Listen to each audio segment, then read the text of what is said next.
Preakness Stakes, where the winner was Kentucky Derby winner War Emblem. Here in Sacramento, coming up, Game 1 of the Western Conference Finals. It's the two-time defending champion LA Lakers, so dominant in the past two postseasons. But this year, the Sacramento Kings have the best record in the NBA, and they have home court advantage. Can Chris Webber and the Kings dethrone the champs? We'll find out coming up with Game 1. Now let's go back to Tom Hammond.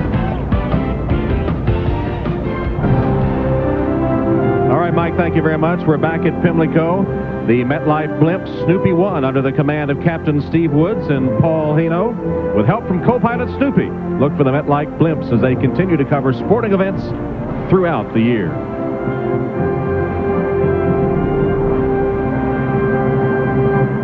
Here's a report on Straight Jen, who is the injured horse. Nick Zito in the horse ambulance as they left the track. And the report from Dr.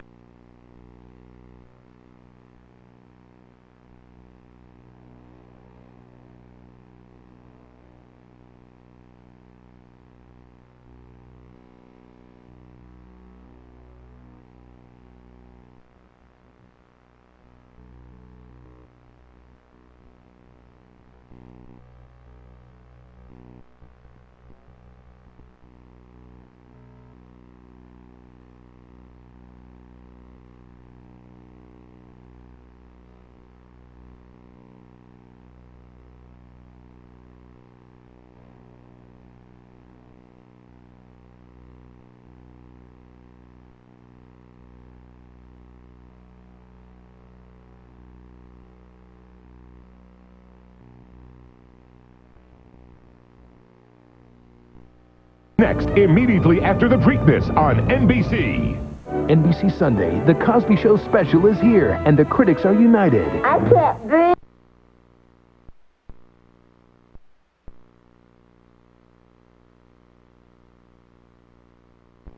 You wind up wishing it were longer. USA Today gives it 3.5 stars, and TV Guide calls it a 10 out of 10. The Cosby Show, a look back. NBC Sunday, 9/8 Central. You just gotta know where to go.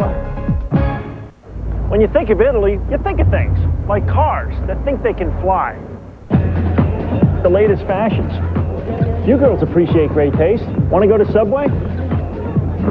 Italy. That's where Subway came up with the idea for the new roasted garlic on Italian. Come on. Our new roasted garlic on Italian is delicious. We start with classic Italian bread, sprinkle roasted garlic, and select spices on top, and bake it all together. It's one of Subway's 2 new gourmet breads.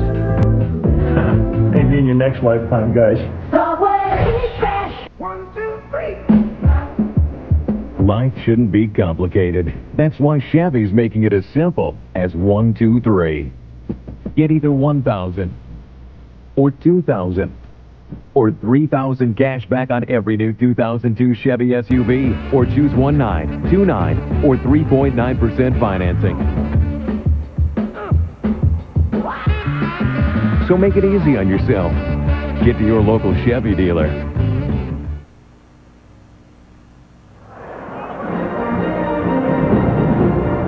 Victor Espinoza and War Emblem winning the Preakness Stakes at Pimlico in Baltimore today, giving them 2/3 of the Triple Crown. Bob Baffert on his way to another try to win the elusive Triple Crown. We'll find out 3 weeks from today at Belmont Park when we bring you the Belmont Stakes, and War Emblem with a chance to get it. Tom Hammond saying so long from Pimlico. Now stay tuned for the Western Conference Finals. The Lakers and Kings coming up after these messages.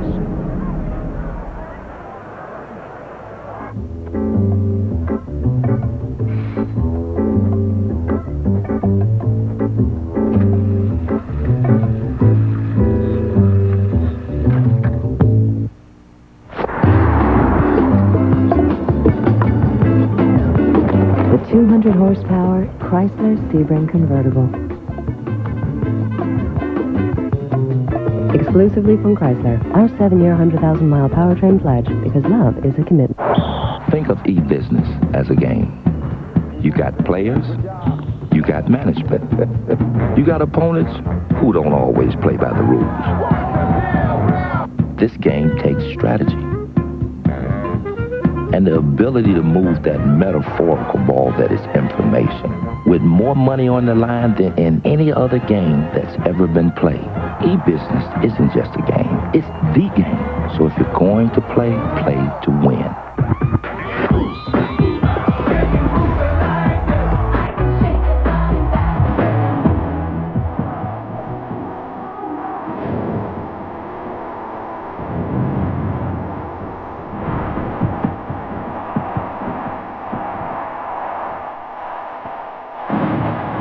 The 2002 NBA playoffs. Los Angeles, Sacramento, love it live.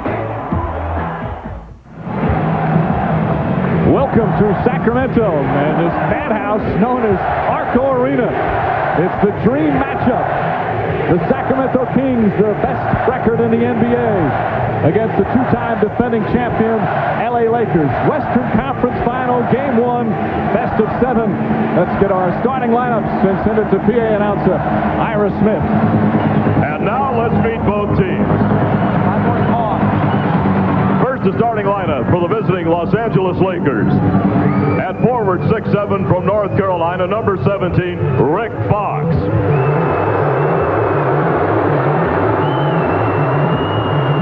At forward, 6'10" from Alabama, number 5, Robert Horry.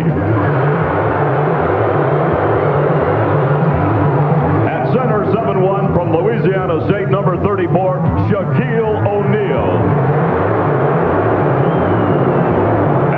6'7" from Lower Marion High School, number 8, Kobe Bryant.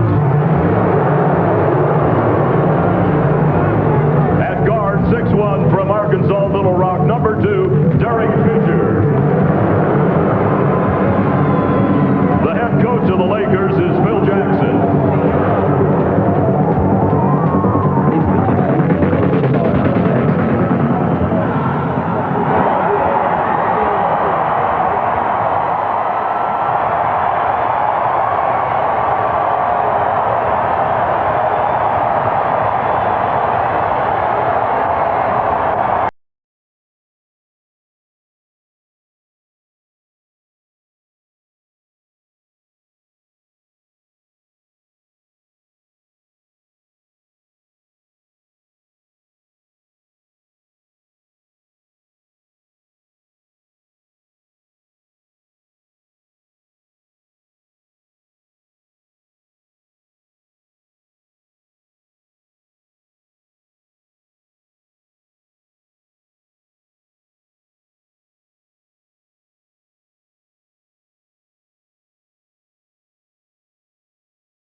And hello, everyone. Along with Steve Stafford-Jones and Bill Walton, I'm Mike Breen.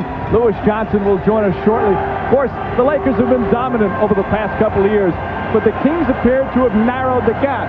The question is, Bill, have they narrowed the gap enough to dethrone the champs? Absolutely not, Mike, because the Lakers, they have the best coach. They have the two best and most dominating players in Shaquille O'Neal and Kobe Bryant. Shaq's numbers are down due to injury, but he's doing what's necessary. Kobe has become the most skilled player in the league since the days of Michael Jordan. He continues to amaze us on a day-by-day basis. Sacramento is a very good team. They're a lot of fun, certainly, but LA, they simply have too much. Now, there are those who disagree with you, and there are many. But part of the reason, Steve Jones, is because they're a better team than last year. They have the home court and maybe truly believe for the first time they can win a 7-game series. But is that all enough? Oh, that's plenty. Home court advantage, and they have a high-octane offense which will attack the Lakers. And if they do that, and they're spearheaded by Weber, whose numbers came up from the Utah series and the Dallas series, got to be around 30 points a game. But the key, according to Rick Adelman, is going to be the play of Michael Bibby. If Bibby plays as well as he did and better, look for new champs in the West. And right now, let's send it over to Lewis Johnson. Okay, Mike, thanks a lot. Well, the all-important medical update on Shaquille O'Neal. I talked to the Lakers trainer, Gary Vitti, before the game, and we talked about the top 3 concerns they had for Shaq. Number 1, the arthritic toe. Well, it's just that, a big toe that hurts. They're managing that with a carbon fiber orthotic to help it keep in place. Number 2 are both the ankles. The right ankle is okay. The left ankle is still sore. Both of them are heavily taped to keep the support there for him. And finally, Shaq's right index finger is much better. Of course, he took the stitches out before he was supposed to earlier in the week, but they're much better, and he is expecting to have a lot of touch on the ball. Lastly, Mike, the noise level. Before they announced the Sacramento Kings, the decibel meter hit 118. We're expecting it to be awfully loud in here today. Mike? Lewis, thank you. Of course, O'Neal and how healthy he is, and can the Kings win without Peja Stojakovic, who's out at least the first 2 games and maybe more. Christie on Bryant. Fisher, that's a 2-pointer. Quickly lost it, picked up by Doug Christie. Phil Jackson said the key for the Lakers, control the tempo, transition defense, get on the offensive boards, and defend the screen and roll. Weber, nice feed. Divac from point-blank range, can't connect. They got to have that one, Mike. Those are the kinds of plays that are going to keep the Lakers defense at bay. O'Neal with the easy bucket. Of course, this is the 3rd straight year these teams have been in the postseason, including last year in the 2nd round, a 4-game sweep. A very disappointing series for the Kings as Christie misfires and Robert Horry the board. Laker defense so good. Best in the league during the regular season. They have tightened it down even more. It's impossible to score against Los Angeles. And Derek Fisher knocks it down. Lakers have been superb on the road so far in the postseason, 3-0. Remember the last time the Lakers and the Kings played here, the Kings got off to a terrific start. Weber led the way. He had 14 first-quarter points. They haven't gotten a bucket yet, so they're going to have to work their way out of an early hole. Robert Horry, meanwhile, steps out of bounds. Problem for Sacramento. Vlade misses the first layup. Doug Christie misses a long 3, and Weber staying on the perimeter.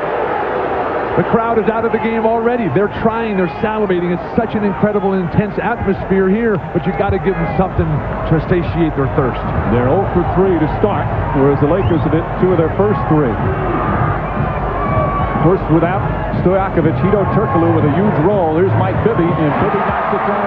He has been their most consistent performer so far in the playoffs. He's been amazing. This is going to be a tough cover for Fisher and Lindsey Hunter, and if this guy is as aggressive as he was against Dallas, big numbers and big things will happen for Sacramento. Phil Jackson told us that he expects Kobe Bryant to get significant minutes against Bibby. Bryant knocks down his jumper. Now, Bryant has been huge, obviously, in the 4th quarters, but Phil Jackson told us yesterday he wants Bryant to be more involved looking for a shot early in the game. Bibby has it stripped, but a reach-in foul. And the foul will go against Shaquille O'Neal, his first. Kobe Bryant, so special, so determined, so focused and concentrated, comes off that screen and roll. The Lakers offense looks very sharp. They know how good this Sacramento team is. This might be the one team in the league that the Lakers really respect. Weber backing in, Horry picks up, and Weber with the easy 2. That'll give you a lot of respect. You know, the big concern for Rick Adelman has been Weber has been in foul trouble in every series. He's got to keep him out on the floor, and he wants him to play inside. Fox hits the 3 and turns and has something for the crowd. And a 5-point Laker lead off to a terrific start. 4 of 5 from the field. Turkoglu and a foul. Fox is going to go against Rick Fox. And a little extra pushing and shoving and talking.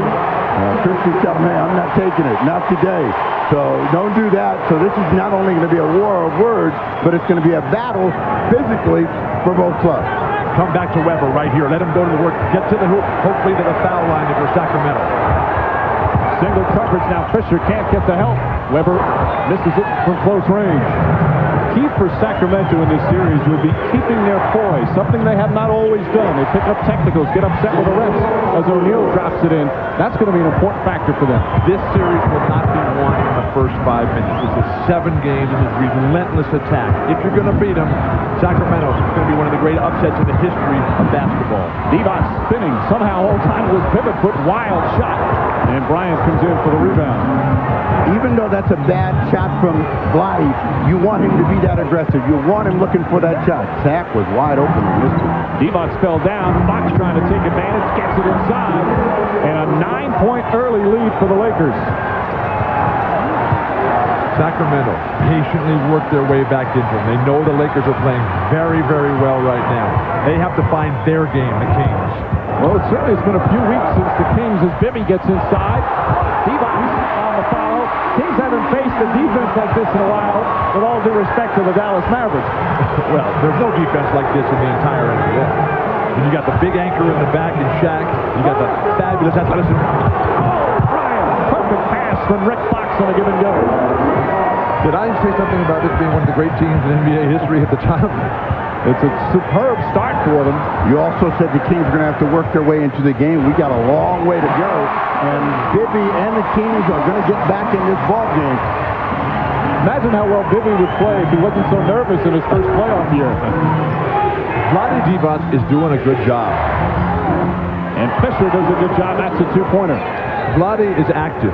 He's attacking the hoop. He's handling the ball a lot. If you're ever going to beat Los Angeles and Shaq, you've got to make Shaq guard the ball. Lakers, meanwhile, they missed their first shot from the field and have made 8 in a row. What the Kings want to do is get a quick-hitting attack, and they really haven't been able to get it, where they pass the ball. The first play they had for Vlade Divac was the kind of offense they'd like to have in a half-court set, and the Lakers have taken them out of it, so they've got to work a little bit harder to get back to that kind of quick-hitting play. As good as Sacramento is, you can't run out of the net. Weber, meanwhile, 1 of 4 to start. Robert Horry, Weber went for the fake. Divac, the good quick hand.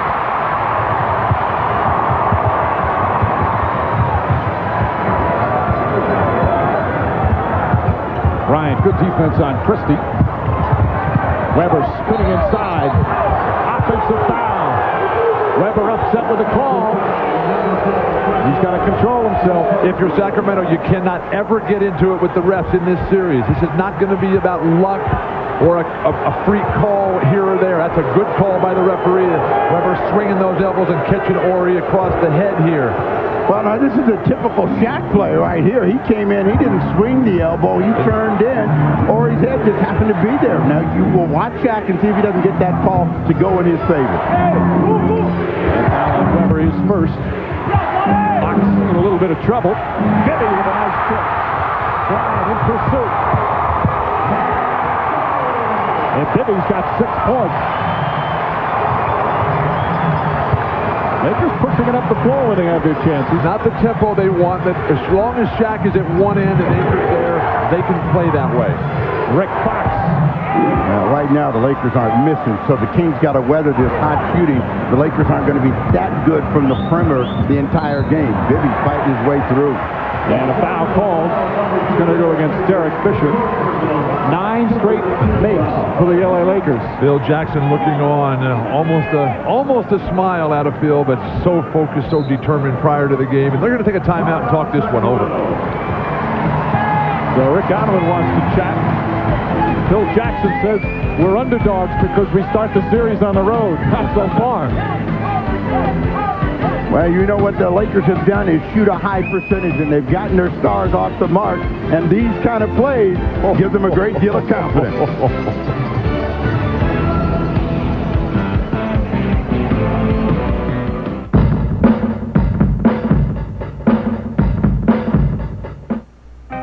The legend was born in 1965 in the storied swamp of Florida, and as befits a legend, it began with a searing question. Coach asked why we didn't go during the game. The players weren't adequately hydrated and their performance suffered. As the Gators marched through the season, they drank a carbohydrate electrolyte beverage created by University of Florida doctors. Naturally, we called our stuff Gatorade. In conditions ever make a salamander sweat, the Gators thrive. Those boys drank that stuff and they became a second-half team. I saw it with my own 2 eyes. In 1967, when the Gators won their first Orange Bowl, Gatorade had arrived. Today, Gatorade is the most researched sports drink in the world. And it continues to fuel champions wherever they're found. Humbly born on the hard-scrabbled gridirons of Florida, proven by generations of athletes. And just as the games never end, so the legend continues. Rolling Stone magazine raves. Insomnia is the first film of the summer that should be remembered in the Oscar race. It's taut, tense, and terrific. Insomnia. Rated R. Starts Friday at a theater near you. How to speak Australian. Stop! Stop! Stop! Bring her in! Humanitarian. Get her! Beer. Foster's Australian for beer.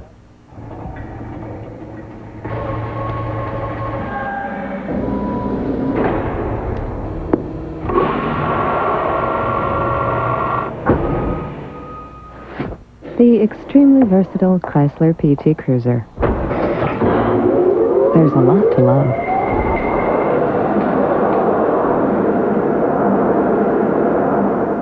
Exclusively from Chrysler, our 7-year, 100,000-mile powertrain pledge, because love is a commitment.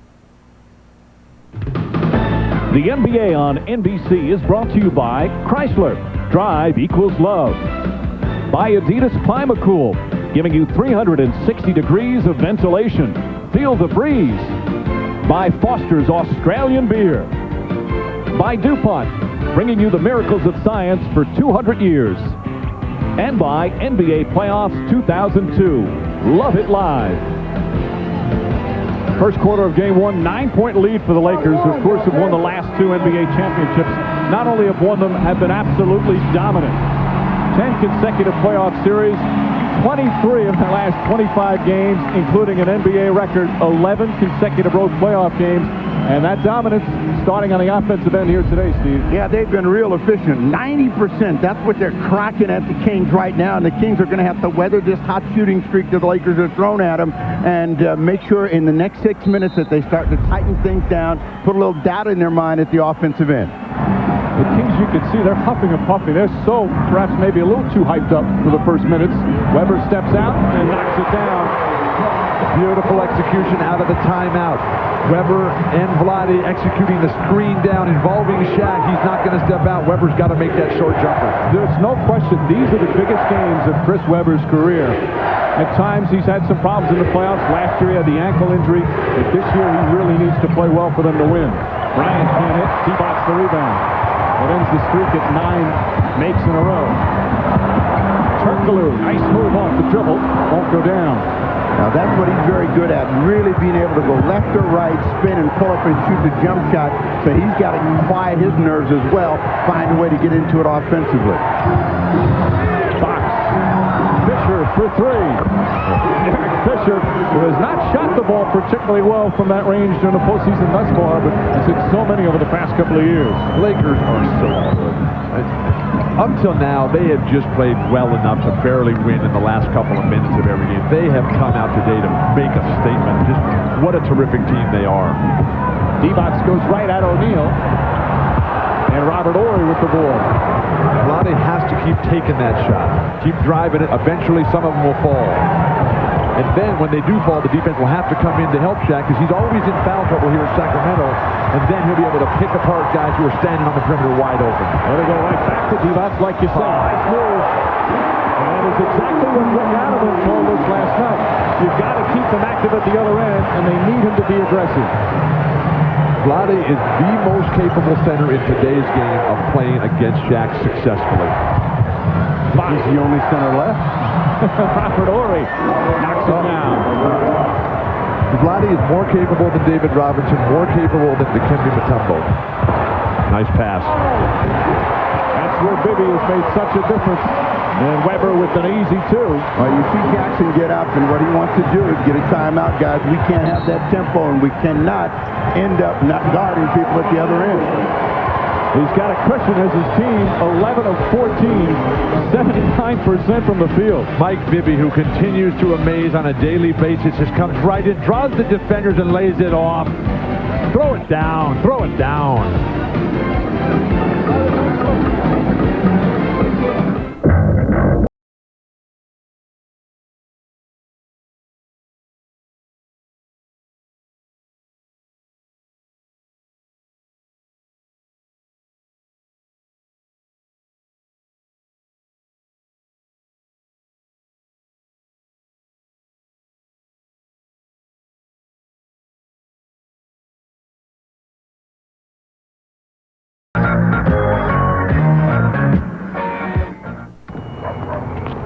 Hi, Rob.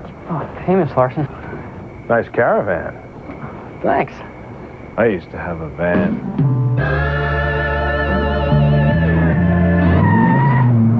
I can't believe my dad let you drive the Viper. Yeah, what got into him? Dodge Caravan, offering a power sliding door, a power rear hatch, and the kind of room you'll really dig. Grab Dodge's 7/100 powertrain pledge. Ford, GM, Toyota, and Honda don't match it.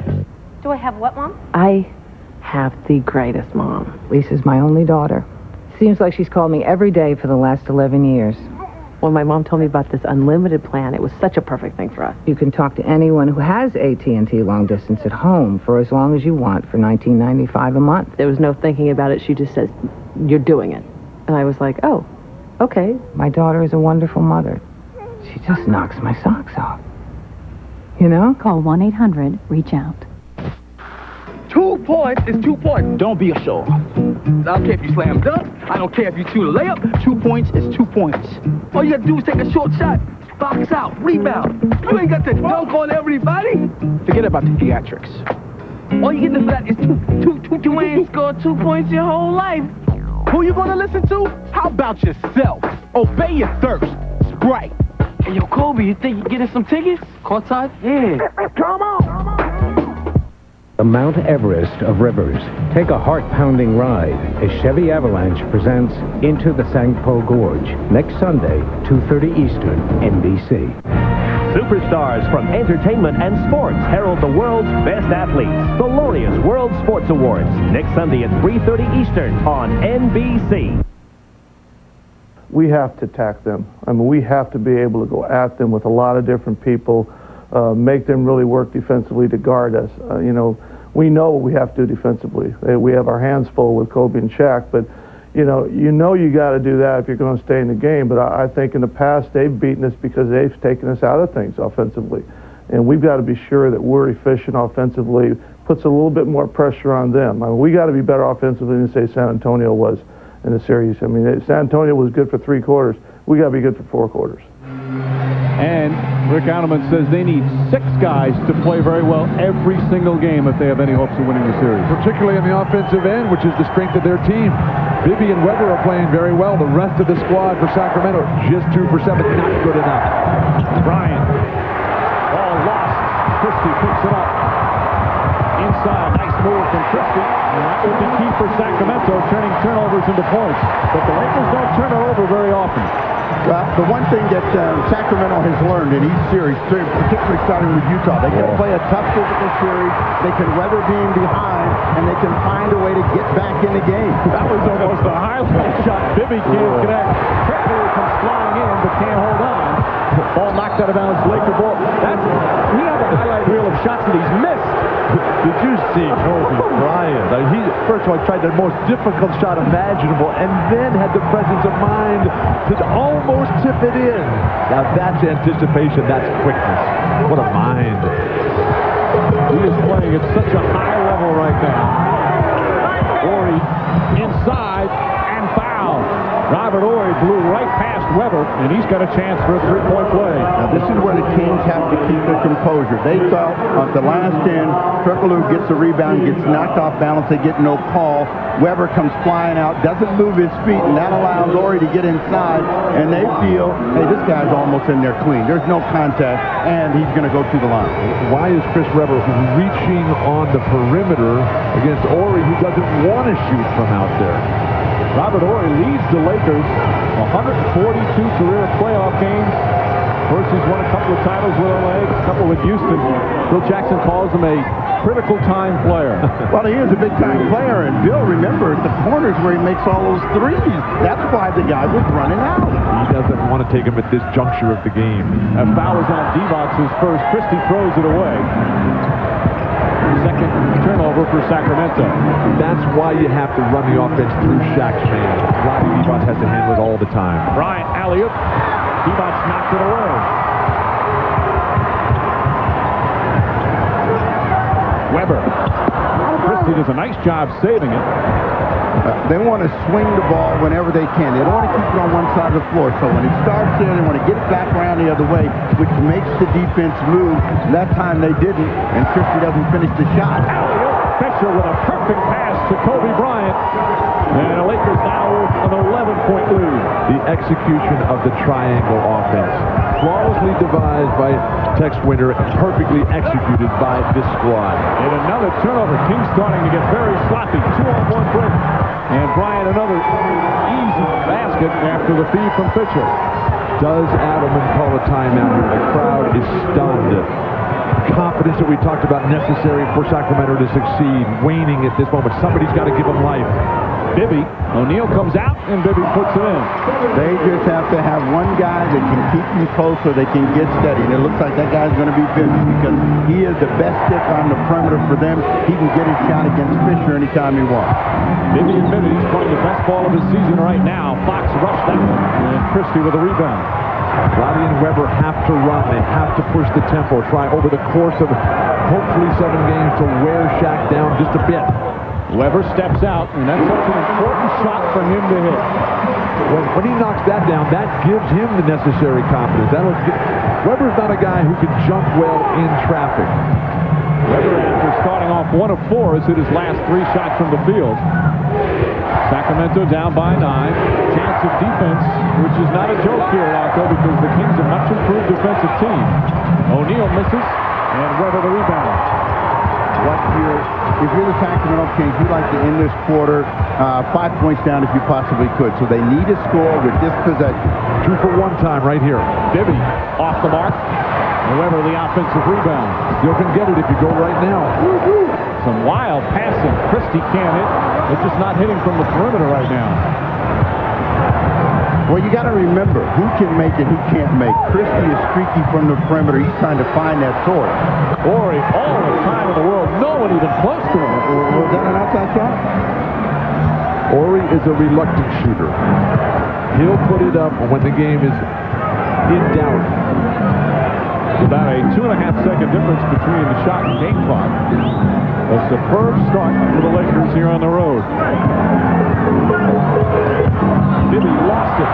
Bryant has plenty of time. And the Lakers continue to dominate. And Phil Jackson right up off the bench saying we have a foul to give. Yells it out. Almost another turnover. Weber does not get it off in time. Shot does not count. And that ends the first quarter. Spectacular shooting for Kobe Bryant and the LA Lakers. 67% from the field. And Kobe Bryant leading the way with 10.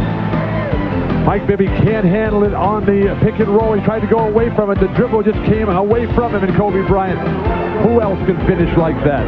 And turnovers hurting the Sacramento Kings. 5 here in the first quarter. 14-point LA lead after 1. Oh, credit card bill. Those interest rates. Just get a Capital One no-hassle card. Lowest fixed rates you can get. So who's getting rich off my credit card?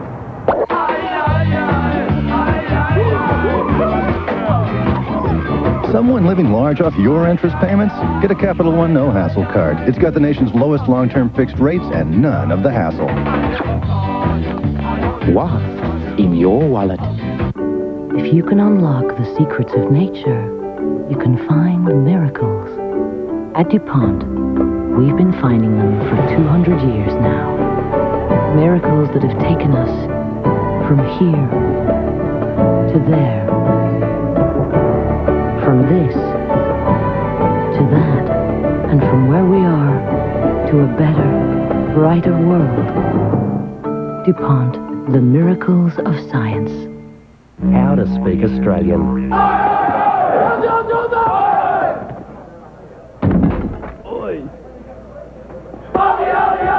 MVP. Beer. Foster's. Australian for beer. A lot can be said about the fact we only use 100% pure beef in our burgers. Usually, a mouthful.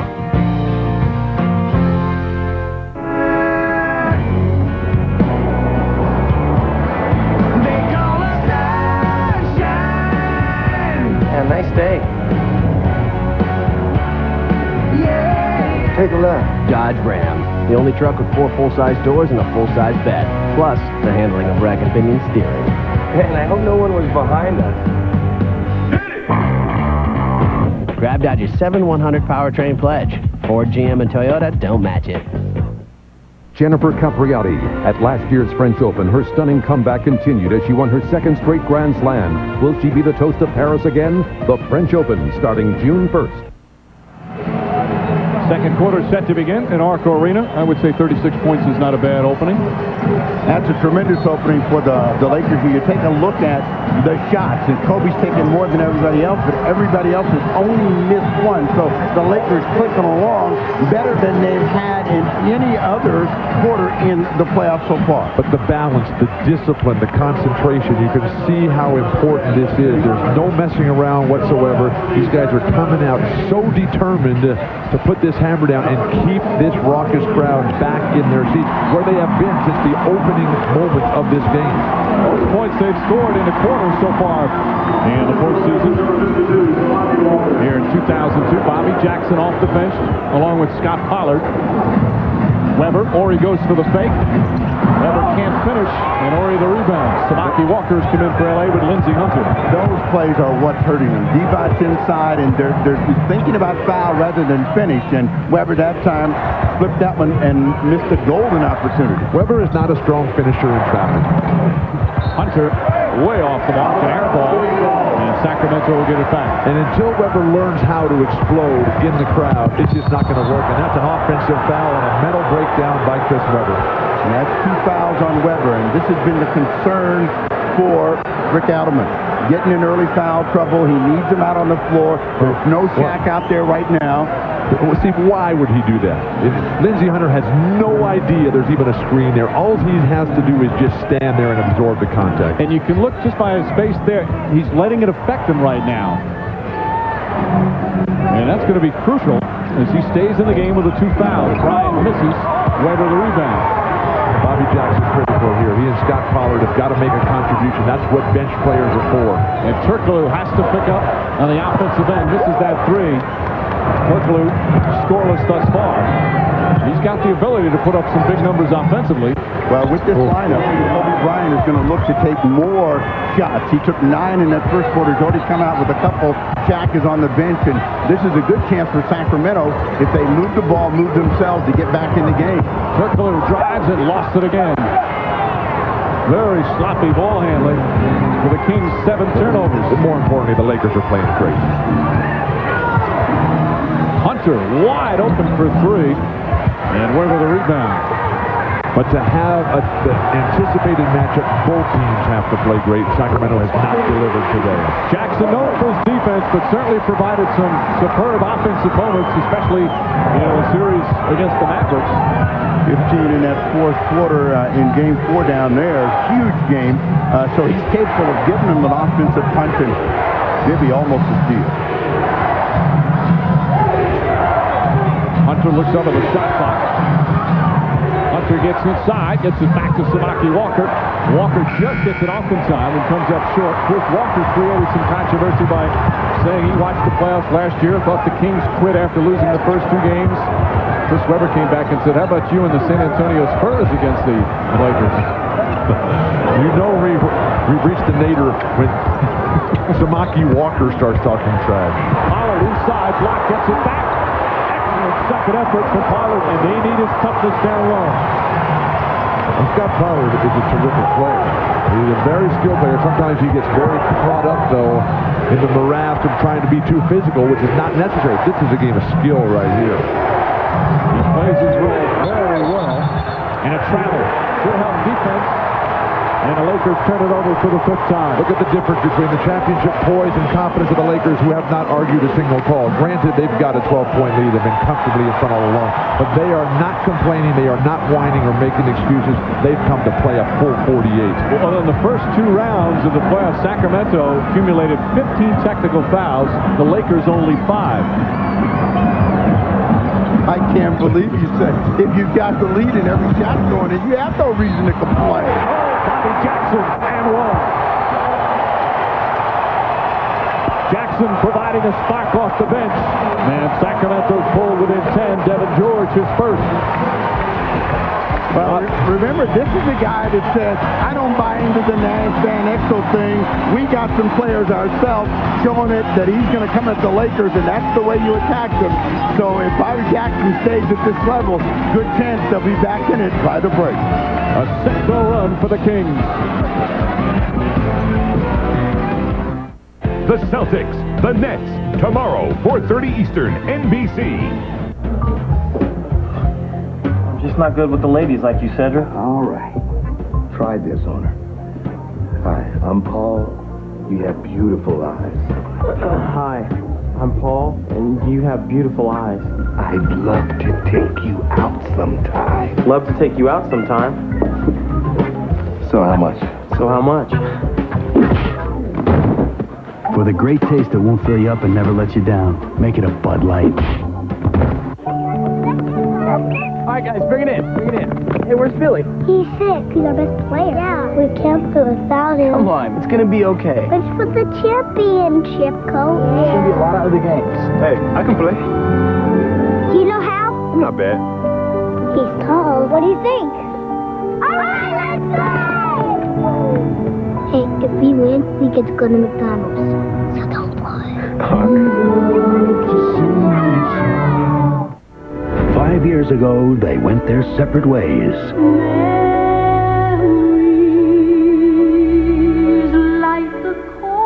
But on July 3rd... You're back! Hey, somebody said you were dead. You look good. They're back. In black. Thanks for bringing me back. No problem. Men in black, too. Not bad. Is that no standard? Actually, it came with a black dude, but he kept getting pulled over. Rated PG-13 in theaters July 3rd.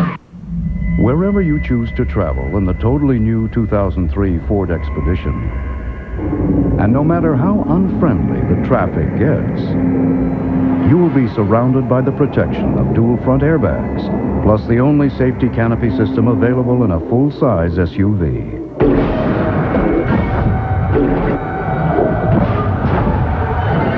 The totally new 2003 Ford Expedition, because safety should have no boundaries.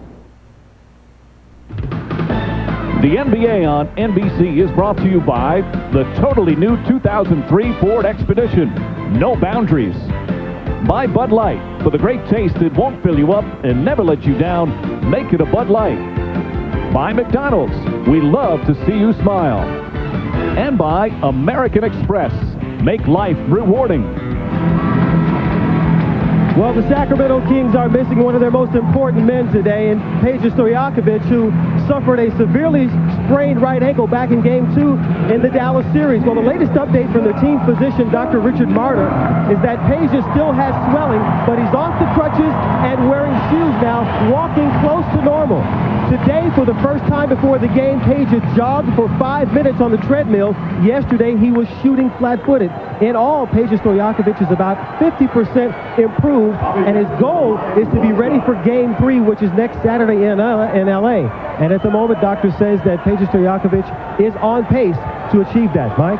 All right, Louis. Rick Alleman has really tried to downplay it. Doesn't want to give his team an excuse, but he's an all-star, averaged 21 a game, maybe the best long-range shooter in the league, arguably. That's a huge factor for this team to get him back. It is a major loss, yes, but Hedo Turkoglu is a very, very good player. I think the equal of Peja Stojakovic. It's a different type of game. The problem is it just eliminates the rotation and depth for Sacramento. O'Neal misses. That free throw for Bobby Jackson is the first free throw for the Sacramento Kings. Devin George breaks it up as Bibby turns it over. Well, Gerald Wallace is getting some playoff time, and this is critical that he comes out and at least does not make a lot of mistakes, as he is the guy that's replaced Turkoglu in the rotation. Shaquille O'Neal misses an easy one. Here comes Jackson off to the races. This is Sacramento ball here. You got to make Shaq run here. Nice screen by Pollard. Bibby can't hit for three. He's been so strong from three-point range, and Samaki Walker the rebound.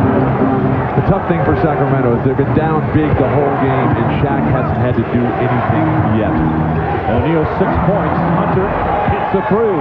Lindsey Hunter, who has not had a terrific season for the Lakers, but can still defend and hit a three. And you should have seen him in the clincher against San Antonio. He comes in the second half and just plays beautiful basketball, shut down Tony Parker, and really helped the Lakers win that game. Jackson. There's Wallace, the 19-year-old rookie from Alabama, and he draws the foul. For the Lakers, their second team foul and first on Hunter. But back to Lindsey Hunter. This is what great coaches do, like Phil Jackson.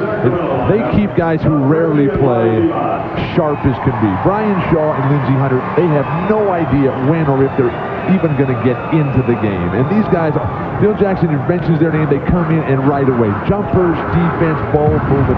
That's great coaching. It's been one of the keys for their two championships. Divac. Jackson fakes. Bryant trying to put a hand in.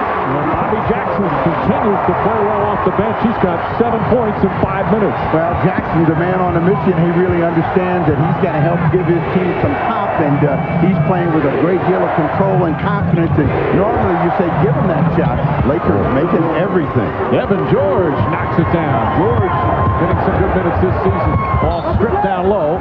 Last touch by Hunter. Lakers getting very good contributions from Samaki Walker and Devin George here. Sacramento is not playing well, and they're only down 10 to 12 points. If they hit a rhythm, if the Lakers cool off a bit offensively from the perimeter, Sacramento gets right back in this thing. Jackson, the floater, rushed that one a bit, gets his own rebound, and one. Bobby Jackson exploding here for the Kings. I guess the people in Dallas would say he's no fluke. If he's getting 10 in the quarter against the Lakers, the 15 he got against them in the fourth can't be that bad, but he did it the same way, getting rebounds when he shouldn't be getting rebounds in amongst the big guys, and he gets fouled, so Jackson keeping them close. The nice thing that Bobby Jackson gives him is a player who doesn't need an offensive structure or system to score and contribute. He'll just take the ball and go wildly on his own, break the whole play, and give you point productivity. He's got 9 points to lead the Kings in scoring. Bryant, Wallace, the rookie on him. What do you think he's thinking out there? Wallace. He's not thinking. What can you do defensively about that? You pray for the guy to take a shot like that. And he swishes it. Wallace gets inside. Nice feed. So Wallace comes right back and sets up Christie beautifully. Sacramento's attacking the hoop. Don't quit here. Don't give up. Just keep your relentless attack. The chance of it turning is right there for you. They've got to have a goal to get this down to, 5, 6 points by the break. But the Lakers making everything, and I mean they are making everything right now. You just got to weather the storm. Well, George hits his second jumper. Devin George puts it back up to a 13-point lead. Bryant, though, setting that up perfectly. Divac's inside, draws the foul, and falls down, which is certainly not unusual. It looks like he tweaked that ankle a little bit. Walker, excuse me, Steve. Foul on Walker. Very strong move to the hoop by Vlade Divac. They need more of that. Whenever Kobe is attacking like this, all you do is make him take that tough shot. If he makes it, tip your hat to him and make sure that you don't give up something easy. But the Lakers are on the money this afternoon, and it's been tough for the Kings so far. Kobe Bryant, 14 points and 4 assists. Lakers by 13.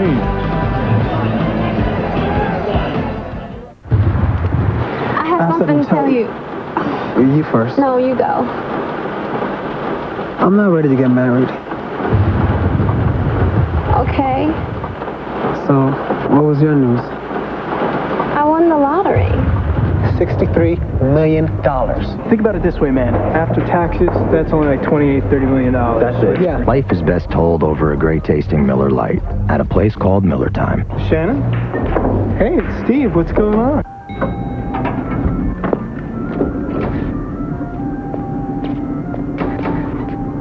Afraid to face your retirement plan? Sun America can help. Just ask your financial advisor. Sun America, the retirement specialist. Introducing the totally new 2003 Ford Expedition. Now you can achieve maximum inner space within seconds.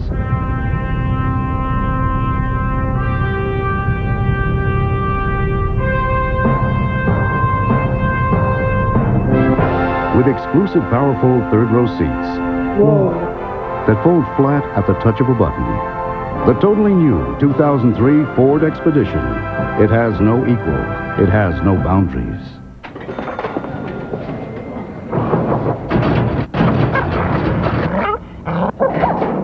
Is your retirement plan under attack? Sun America can help. Just ask your financial advisor. Sun America, the retirement specialist.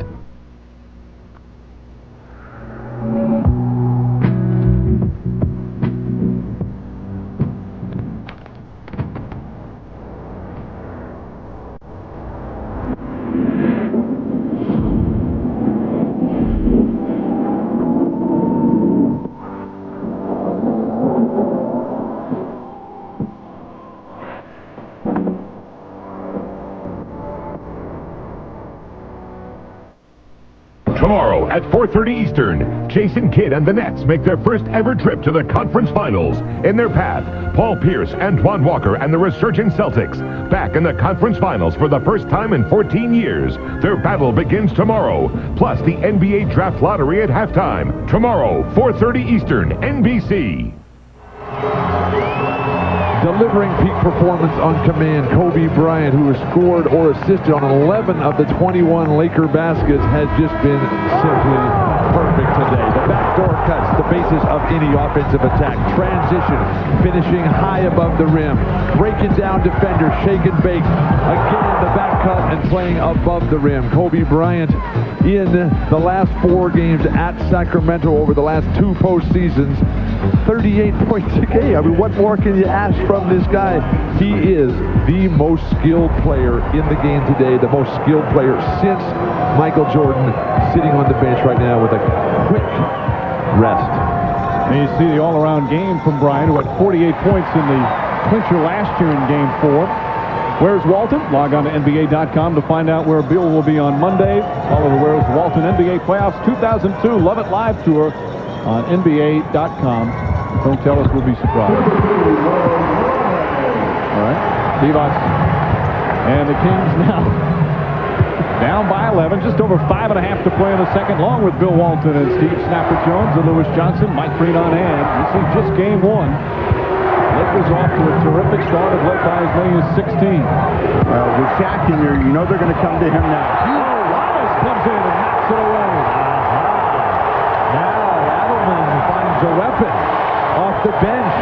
Seldom used rookie comes high in the air, anticipating you got to put your body in the way and get up there. O'Neal misses. Christie the rebound and a foul, and it's going to go against Sacramento. Divac has picked up his second, so Divac and Weber each with 2. They're saying this foul goes against Vlade Divac. Jack goes up. Good call, right on his elbow. We got to make that call. The officiating crew, Dick Bavetta, Mike Callahan, and Tom Washington. O'Neal shooting 65% from the line in the playoffs. He's done a good job there, despite having a problem with the finger. Let's hope that foul wasn't Vlade Divac, because the guy that was guarding him was Scott Pollard. Now, Vlade was on the other side behind, but you look at the arm. Vlade clearly hit Shaq right on the elbow, causing the air ball. Concentration from O'Neal, not that time. And Divac with the rebound. Vlade's still trying to shake off that twisted ankle there. We can only hope that's okay. He is absolutely critical to the Kings' chances. A slight limp as he comes down the floor, and he's double teamed. But again, 5 minutes to go in the first half. They want to make sure that they get a good shot. They got to move the ball to move people, and when it stops, that's when the Laker defense is going to stiffen on them. So they got to move it quicker. You see Brian Shaw in the game. Both teams going to their bench early. O'Neal against Pollard, knocked away. Good hands from Pollard. Here comes Wallace. Gets inside, draws the foul. And Gerald Wallace, the 3rd youngest player in the NBA this season, is having an impact for the Sacramento Kings. He's doing everything right. He's got the athleticism that he can play at this level, but Pollard able to reach down. Looked like he got a bunch of wrist there on Shaq. When you're getting stripped down low, you're not leading with your elbow enough, but Gerald Wallace, realizing that Devin George is doing nothing but backing up. Foul, if there was one, was down below. The tangling up of the legs, Wallace and George. Wallace, when there's a collision on one end, there's a foul. When there's a collision on the other, there's no foul, if there was one. Wallace, meanwhile, their first-round pick this past year, as George sits down with the 3 fouls. His 2 highlights this year was he finished second in the slam dunk, and then got the chicken pox a couple of weeks after. Bibby back in the game. Actually, Bibby's going to wait for the next whistle. They really believe that Gerald Wallace can become a terrific star in this league. He's got the athleticism. Have to see if he's got the work ethic and the skills outside shooting range in particular.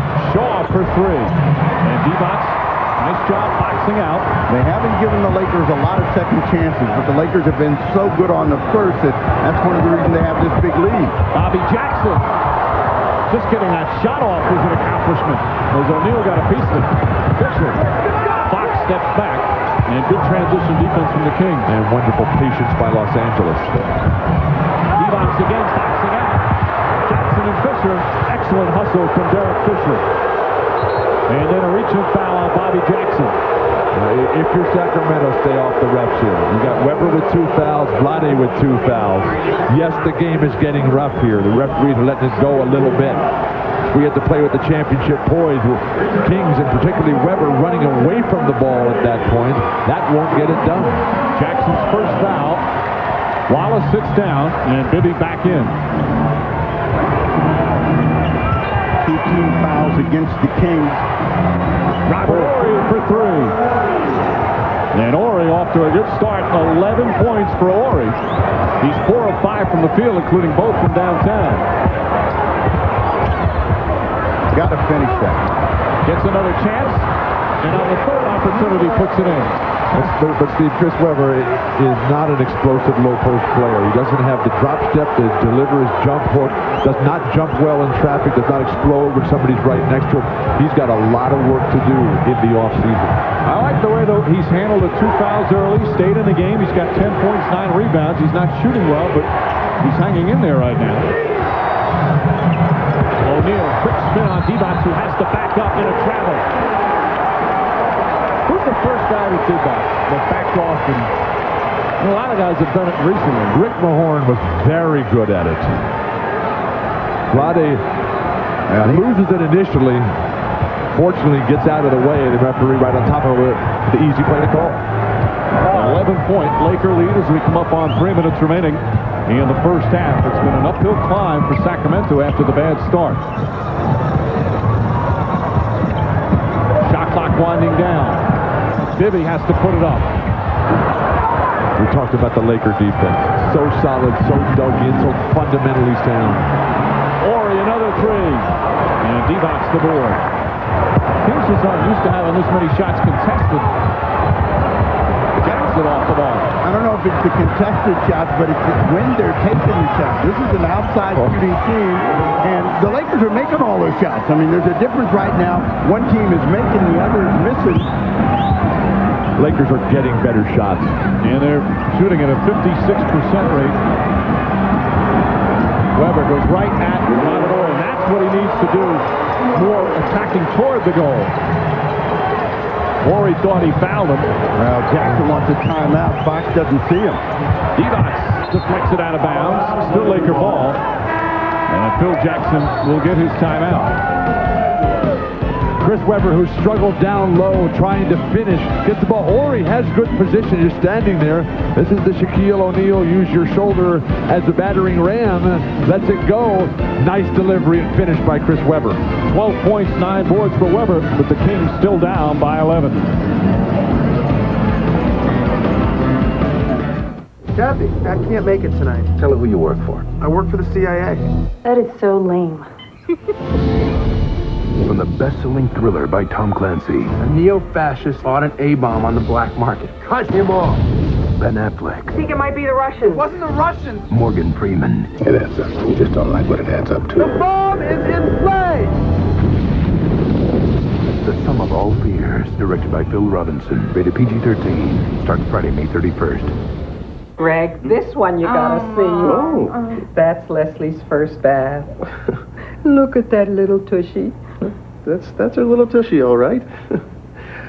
That cute little tushy that belongs to such an attractive, beautiful woman. Because it's grown up into something else. Nice, big, round tushy.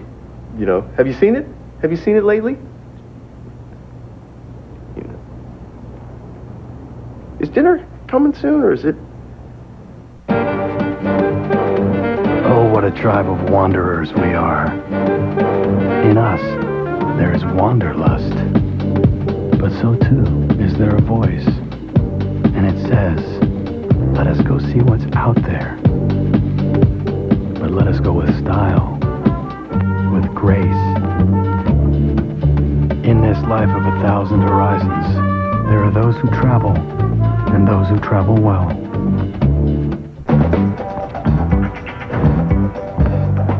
Who is a man that can jam over any man? Can you dig it? Who's the cat that wants sourdough, bacon, and all that? I'm talking about Shack Pack. The new Shack Pack. Grilled sourdough bacon cheeseburger, crispy fries with free warm cheddar cheese dipping sauce, and a Coca-Cola Classic. You gotta have a Shack Pack, baby. Ahmad Rashad in New York coming up on Verizon Wireless at the half. We'll look ahead to the Eastern Conference Finals, which begin tomorrow between the New Jersey Nets and the Boston Celtics. And we'll get Tom's thoughts on the first half between the Kings and the Lakers. I think the Kings are all right now. The one thing about the Lakers, they're doing a tremendous job of transition defense. They're getting back and stopping the break. But if the Kings are saying, look, are these guys going to continue to hit shots? Fisher, George, Horry, all these guys, just keep pressing, keep pushing. I think they'll be okay. Well, Horry is reluctantly taking three-pointers and reluctantly hit two of them. That's right. Now back to Mike, Bill, and Steve in Sacramento. Thanks, guys. 11-point lead for the Lakers. Sacramento playing uphill, playing catch-up all game. Of course, it's been quite a turnaround for the Sacramento Kings. The Malou family have really re-energized this franchise. A lot of moves since they took over to keep them competitive, to get them closer to a championship. As you see, one move after another to help build this team that had the best record in the NBA this year. And more importantly, they gave their basketball people what they needed to succeed. And you need a man to institute all that and get it going, and that's been Jeff Petrie. Petrie is the president of basketball operations, a terrific player himself who's done just a magnificent job building. One of his great stories, when he was playing back in '73, he poured in 51 points against Mike Newland. Newland said after the game, he'll never do that on me again. 2 weeks later, they played Houston and 51 again. So he backs up what he says. He's been accomplished as both a player and now in the front office. Oh, what he's done here has been maybe the most remarkable success story in the NBA in years. I played with Jeff, and he was a terrific offensive machine there. Weber gets inside and banks it in. But I didn't like the look on Jeff's face there. I see a little bit of apprehension. I see a little bit of nervousness. This is when the guys at the top have to breathe life into the entire squad. He doesn't play anymore. That's why he's apprehensive. There's nothing he can do. He can't go out and lay 51. Yeah, but it's his demeanor, as it is with the coach, and this is where Phil Jackson is the best, at relaxing guys and letting them do their thing. Inside, Christie trying to force it, blocked by Bryant. Well, they had a quick-hitting play, but Christie was in the wrong position to try to finish it. And the ball deflected. Still going to be Laker ball. Fisher tried to force it in there, but one of the Kings got a piece of it, and then L.A. will take it out. 1:06 remaining in the first half. Phil Jackson's team still shooting well, 56%. The Kings have to take the same approach that the Lakers do. A 10, 11, 12-point lead is nothing. They can overcome it. They got 25 minutes counting the final one here to do it. O'Neal. He's been relatively quiet, 9 points on 4 of 8 from the field. What an isolation play, though. They come to Shaq, clear everybody out. He gets the jab step to the baseline, fake one way, come back into the middle, and get in the air. No stopping that. Fox has done a good job on Turkoglu, who's trying to get the ball. Fox, of course, plays Stojakovic so well. Turkoglu now 0 for 3, still scoreless. And, you know, he might be given to a case of nerves and bigness of the moment. He's a better shooter than that, and he can't give up on himself. Christie, the foul. Kings had a foul to give as Christie picks up his first. The execution of the triangle offense. Shaq along that baseline. In slow motion there, it almost looked like a traveling violation to get the move underway. But Shaq so fluid, such good footwork there. And with that much room on the court, nobody can slow him down. Tough shot from Bryant. Weber with the rebound. Weber has 10 boards here in the first half. One of the real problems for Sacramento is they've gotten next to nothing out of Doug Christie and Hedo Turkoglu. You got two starters that are giving you zilch. That makes it very tough to play against a great team like the Lakers. Turkoglu is not next to nothing. It's nothing. 0 points. Shot clock winding down. Bibby. He must have a rebound. All right, he's got one. Final seconds here of the first half. Fisher goes right out, blocked by Turkoglu. There's a contribution. Well, that will end the first half. Turkoglu scoreless. Shaquille O'Neal, meanwhile, with 9 points in the first half. Divac's a couple of fouls. The Kings got themselves down by 16 early, trying to claw their way back. But the Lakers continue to shoot the ball extremely well. 54% from the field, and they lead by 13. Let's go to Lewis Johnson. All right, thanks a lot, Mike. Kobe, how important was it for you to jump on this crowd and get this building settled down early in the game? You know, it's important, but we don't put too much emphasis on it. You know, we just want to come out and execute our offense, and see what happens. What concerns you the most about the second half? Maybe a letdown by you or possibly an explosion by the Kings. Either one of those? Well, we know they can get hot at any second, so it's important to value every possession, get good shots, and try to take care of the basketball. And this game one, can you speak to the value of and the importance of winning this game one in this best of 7 here in Sacramento? Well, it's not only this series, any series. Game one is all we know. We don't look ahead. You know, all we know is the second half coming up, and we'll just play it through. Okay, Kobe, thanks a lot. Mike, back to you. And good ball movement from the Lakers. 16 assists in that first half. They came out of the gate strong. 36 points in the first quarter, slowed down a little bit in the second, but still in command right now. A 13-point lead at halftime here in game one. Stay tuned for Ahmad Rashad and Tom Tolbert on Verizon Wireless at the half. Halftime in Sacramento. You're watching the NBA playoffs on NBC.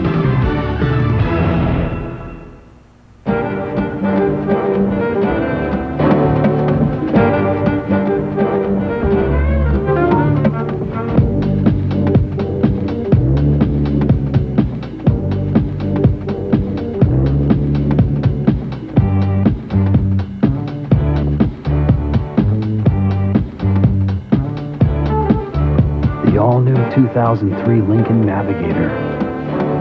There are those who travel and those who travel well. You're not the best planner. Honey, you know how I feel about you and the boys. I understand. You'll do the best you can. He's your most important client. I have to take this call. It's Alan. Love you. Talk to you later. American Express, the Lion King at the Gold Card event.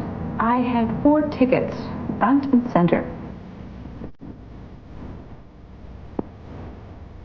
How did you pull this one off? Planning.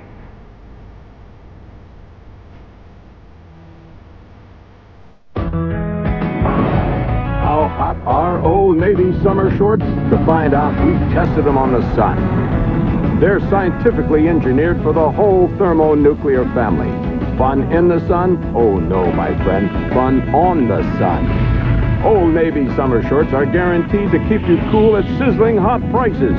Just $5.50 to $24.50 for the whole family. Only at Old Navy. Is it hot up here or is it just me?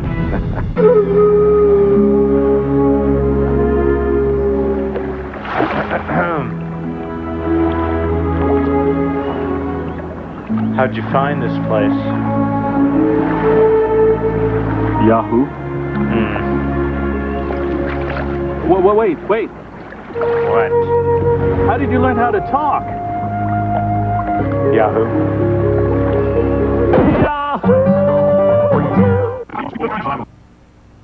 NBC Sunday, The Cosby Show special is here, and the critics are united. I can't breathe. They say it ranks as the best, so funny and sweet, you wind up wishing it were longer. USA Today gives it 3.5 stars, and TV Guide calls it a 10 out of 10. The Cosby Show, a look back, NBC Sunday, 9/8 Central. It is halftime at Arco Arena, where the Lakers lead the Kings by 13 in Game 1 of the Western Conference Finals. Coming up next for most of you, an extended break for your local news. Then we'll be back with Verizon Wireless at the half as we take a look at the first half in Sacramento and preview the Eastern Conference Finals. But first, these messages from your local station. NBC Monday starts with a Fear Factor Tournament of Champions finale. 9 former winners remain. 3 insane challenges. 1 ultimate champion. The best of the best face the worst of the worst. Then, for 20 years, NBC Thursday has been must-see TV. Now see it all in one night as your favorite stars look back at 20 years of must-see TV. I'm gonna blank in my shorts. Fear Factor Tournament of Champions and 20 years must-see TV special, NBC Monday.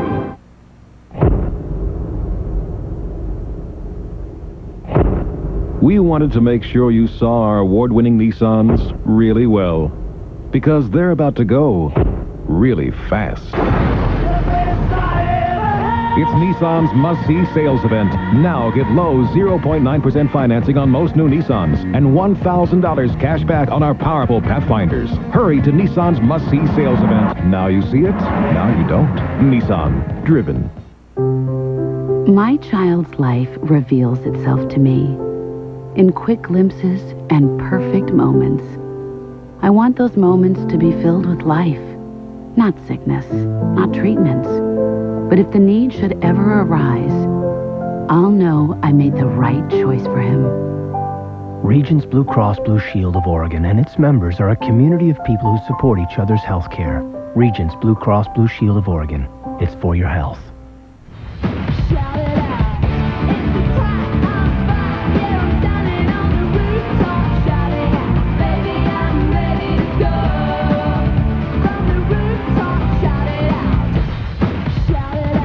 Try the new DQ grilled chicken or the original crispy chicken salad.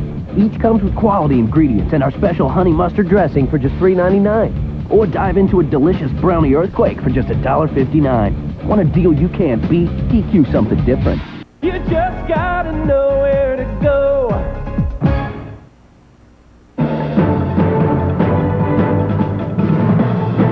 Good afternoon, I'm Carl Click. And I'm Nancy Francis. We'll get you back to the Kings-Lakers game in just a few minutes. But first, we want to give you an update on the stories that we're following here on Northwest News Channel 8.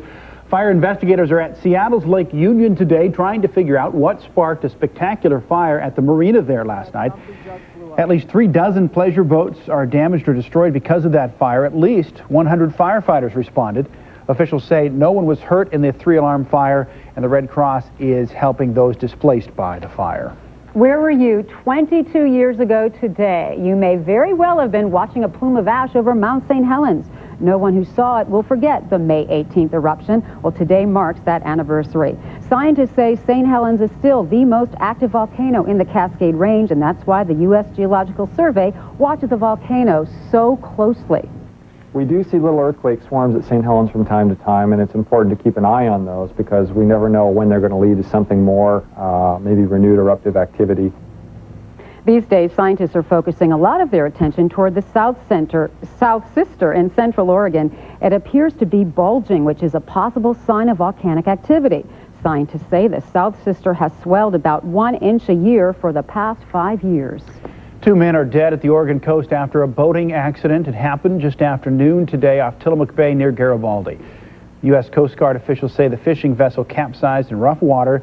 Both of the victims died on their way to the hospital. One man survived the accident, but none of the men was wearing a life jacket. Crews at Fall Creek Reservoir recovered the body of a missing fisherman last night. 37-year-old Christopher Hayden. He's the son of State Representative Cedric Hayden. He fell out of the boat last Saturday while fishing at the reservoir near Springfield. Police say Hayden fell into the water after his boat hit a bump. His 2 young sons were in the boat with him. Police say Hayden was not wearing a life jacket. You can definitely expect forest fires at Crater Lake in the months ahead. That's because Crater Lake National Park is planning to control burns this year. The fires will reduce hazardous fuels and restore ecosystems. Both will occur in the pine and mixed conifer forest at the southeast corner of the park. The first will begin this week and continue in phases. The second controlled burn will begin in the fall. We're going to have looks at weather and sports for you straight ahead. We'll be right back.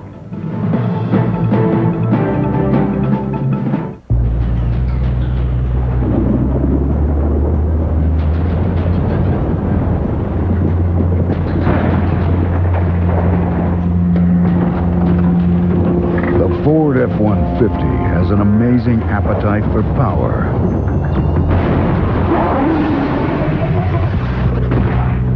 Which gives it more available torque than Chevy, Dodge, or Toyota.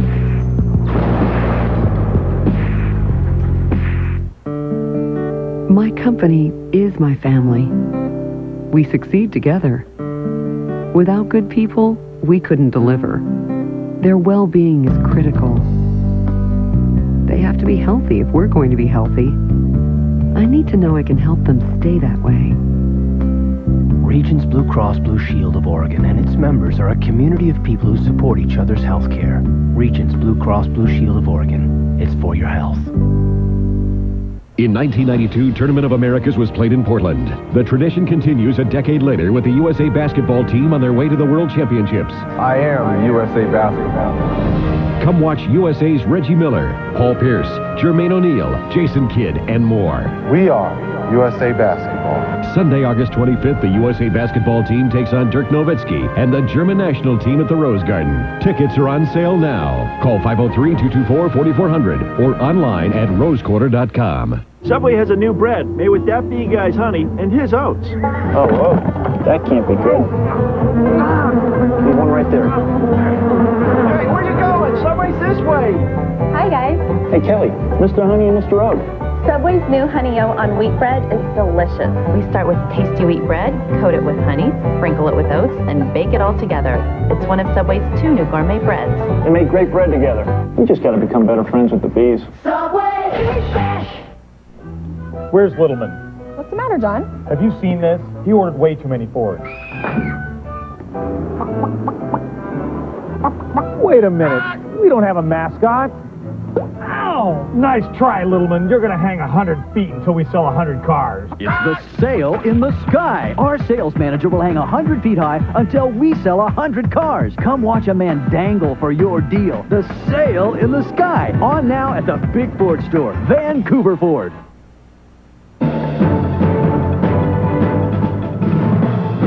Well, welcome back.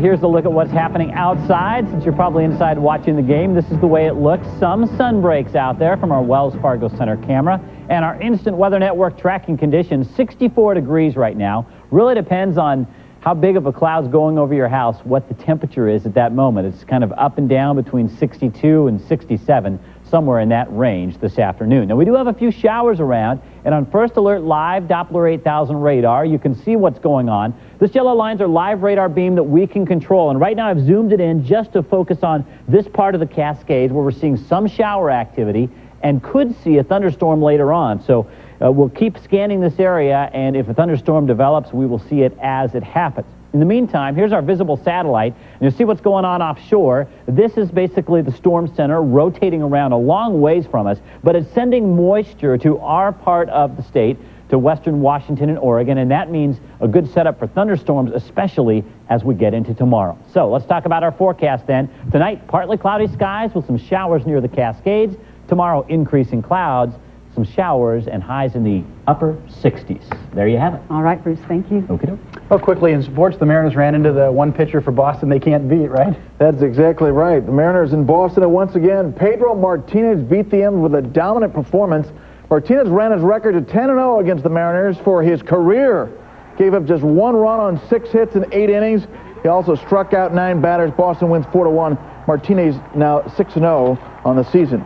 Meanwhile, in case you missed it last night, Yankees trailing Minnesota 12-9, bottom of the 14th. Jason Giambi at the plate. Yankees. Giambi swings to drive to deep right center. Way back. This one is gone. The Yankees have won the ball game. Jason Giambi with a grand slam. Yankees win it by 1. Final score 13. to 12. No wonder he hit it out. The pitcher was going so slow. Sorry, Joe. Slow motion. Grand slam, thanks. That's the latest. Enjoy the second half of the game and stick around for a special edition of News Channel 8 following the Lakers-Kings game. See you then. Bye.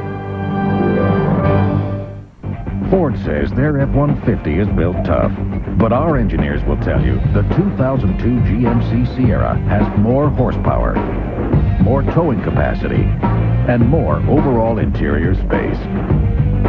If you want all that from an F-150, well, that is tough.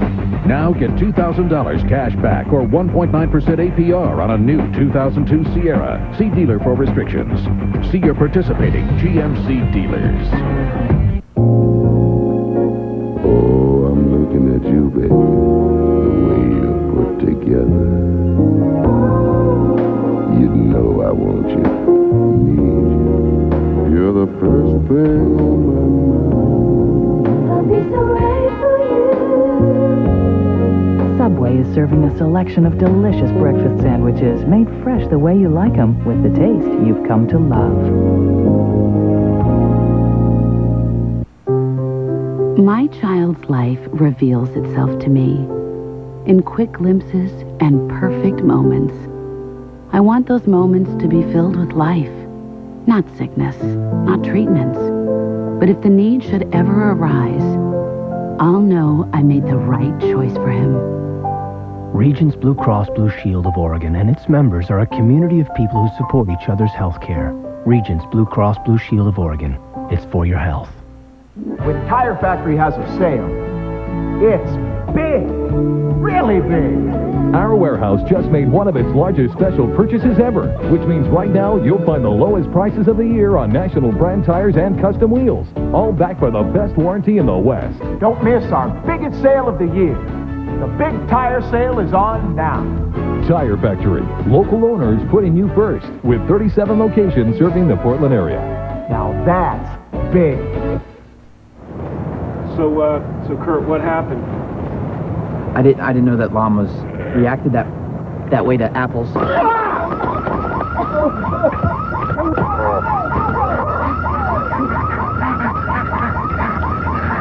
The worst part of all is that we've lost Santa for a few days.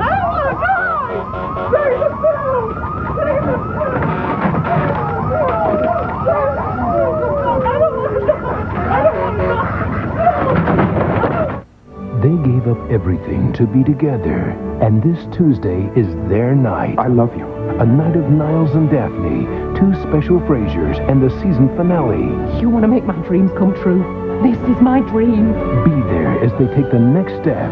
The Frasier finale starting at 8/7 Central, NBC Tuesday.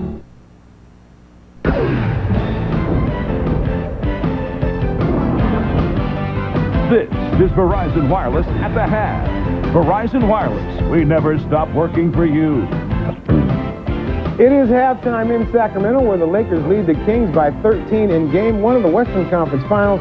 Ahmad Rashad and Tom Tolbert with Verizon Wireless at the half. Tom, your thoughts on the first half? Well, I think the Kings are doing a decent job. You make a point of they have 8 turnovers in the first half, but that's just the way they play. They play on the edge. What they do need to do is start passing the ball better. It's too much one-on-one. They're taking guys. What they do well is pass the ball. And Vlade Divac has got to start taking that 10 to 15-foot jumper. It makes no sense to have an open 10-foot jumper and drive it right into Shaq and take a 3-foot contested shot. That doesn't work.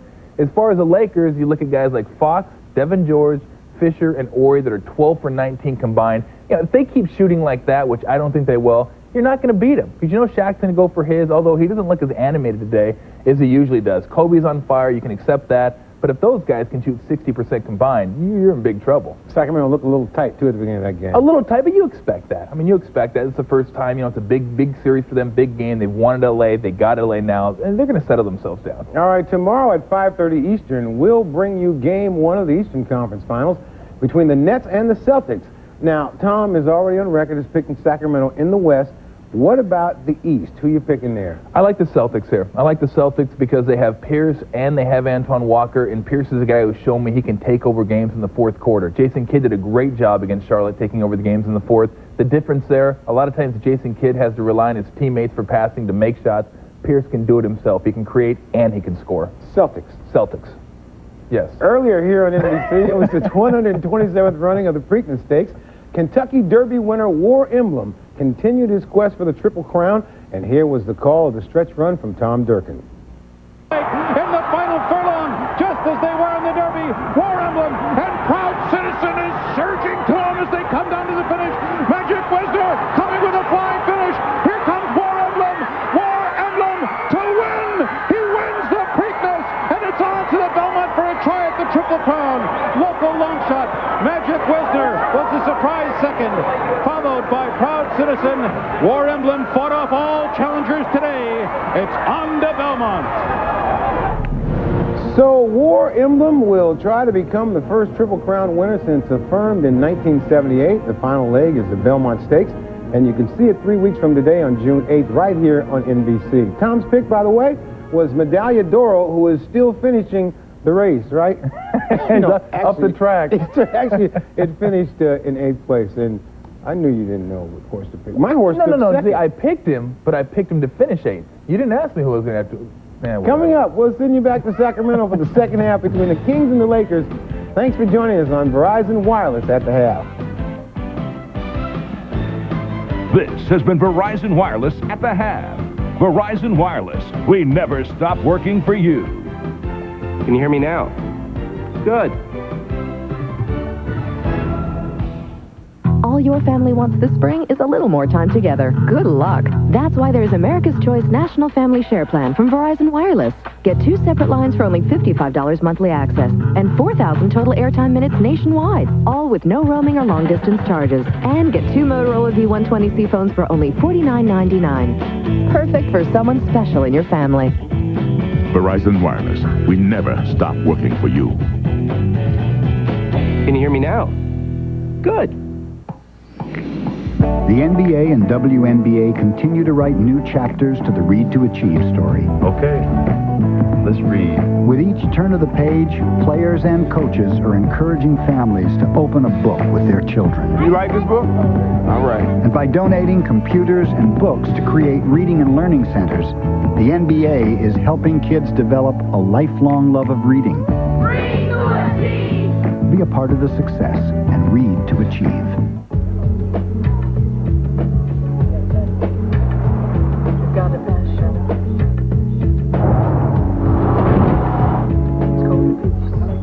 Race-inspired cockpit, chronograph-style instrumentation.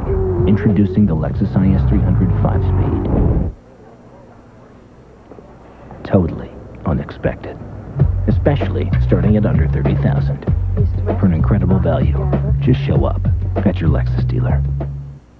Halftime of game one, Lakers lead the Kings by 13 as we get to start the third quarter. Hi again, everyone.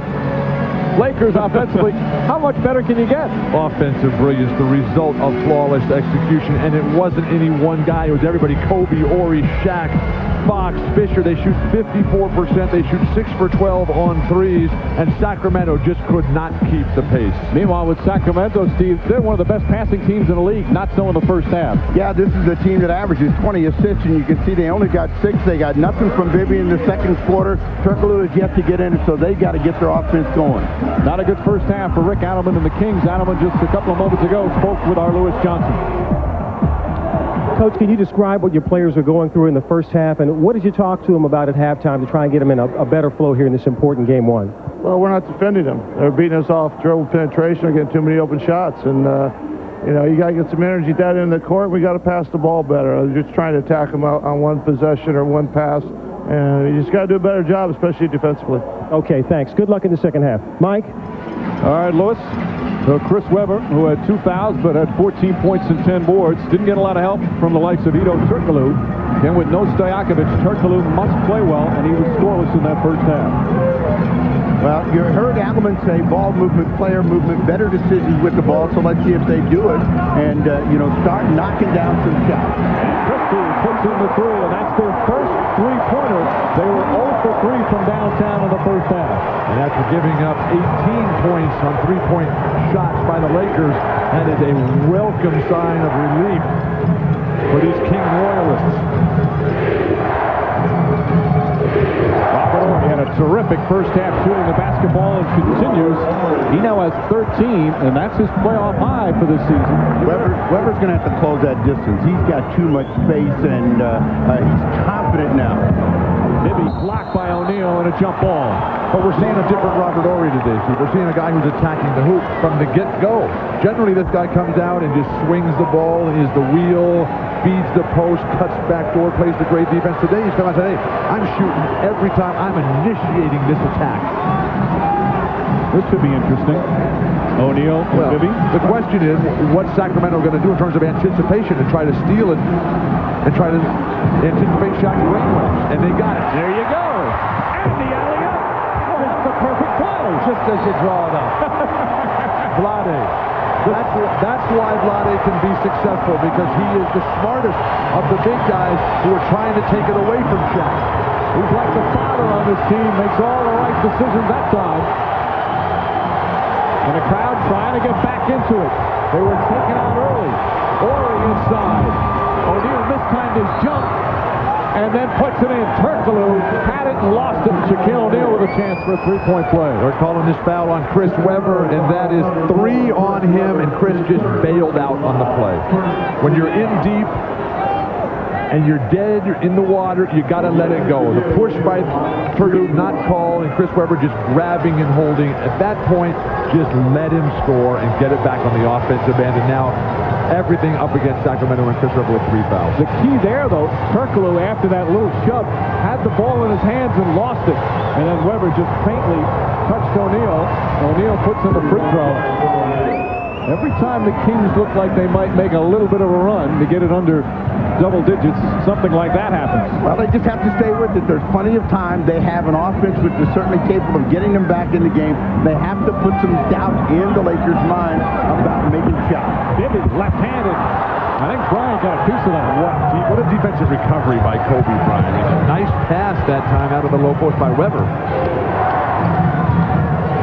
Bibby on Fox. Christie's on Fisher. Fisher can't connect. And ball tipped out. Robert Horry. These guys are really good, this Lakers. And there's a reach-in foul. It's going to go against Pito Turkoglu. That's his first. The Kings are fighting themselves. Every time it looks like they've gotten a break, they knock the ball into each other or off one another, and then it bounces right back to the Lakers. So they've got to get better communication. But all the little things. Horry tipping the ball. Horry misses that 3. And Kobe Bryant deflecting that last shot by Mike Bibby. They just keep piling up advantages after advantages on every single possession. Webber hits that. Part of the problem is when you fall behind so early, you have to play near perfect basketball, and the pressure of doing that against a team like the Lakers is very difficult. Sacramento's mindset should be 110 points. That's our goal. They're playing flawless. The Lakers on offense. If we get 110, we got a chance. Christie trying to keep Bryant in front of him. Shot clock at 4. Bryant inside on the travel. Good help defense to force the turnover.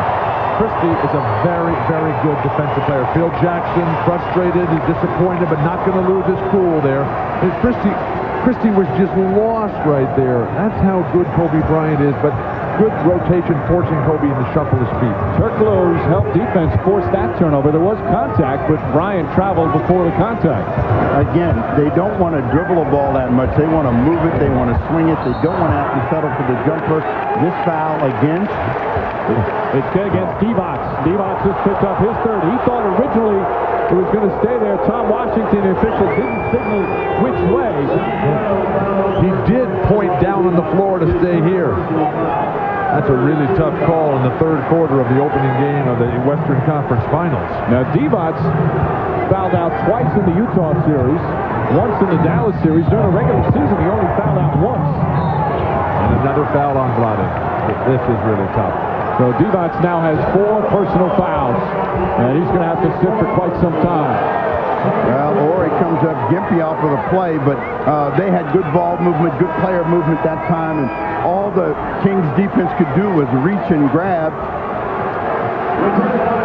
But another sign of the determination of Los Angeles today. Horry comes up, he gets kneed in the right quadricep there, doesn't lay on the floor, Doesn't go through the histrionics, gets up and tries to shake it off, and he says, let's get going. We've got work to do today. We've got a game. That's not a hard foul, but it's a foul. He was in the wrong place, wrong time, and he will sit.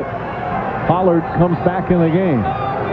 Robert Horry trying to walk off that knee banging he had with Divac. Laker lead back up to 11. They have led from the start. The bad news in all of this is the Kings have got 14 fouls already. Bryant, nice move, can't finish. And Bryant shaking up on the play. Kobe Bryant hobbling as he comes up the floor. Deflected out of bounds by Fisher. And there's a scary sight for the Lakers. Same possession, two banged knees here. Kobe Bryant slashing down the lane. A lot of Kings reaching. He split two defenders 2 different times, and Kobe gets banged there. That's the Kings' hope. Just keep coming. Come with the relentless attack and wear him down. Weber staying on the floor with the 3 fouls. Turkoglu, offensive foul as Hedo Turkoglu knocks down Robert Horry. That's the second on Turkoglu, who's really struggling today. Well, decision making. They'd like him to pass the ball. They want that ball swung. He decided he wanted to go one-on-one. Never saw Robert Horry. Ran right into him. Steve, we're seeing things from this Laker team that you're never going to acknowledge in the statistical accumulation at the end of the game. Horry, Kobe Bryant, all the guys. Rick Fox is doing a wonderful job time and time again. And racking up the fouls, and O'Neal just dumps it in. And the LA Lakers, after again a quick run, have now put it back up to 13. Now that's a move. Shaq flashing, coming back with a fake one-way and exploding. Beautiful execution. First team foul against the Lakers, and Rick Fox picks it up. This is the best I've seen the Lakers play all year. They have got it all going. Shaq steps in quickly.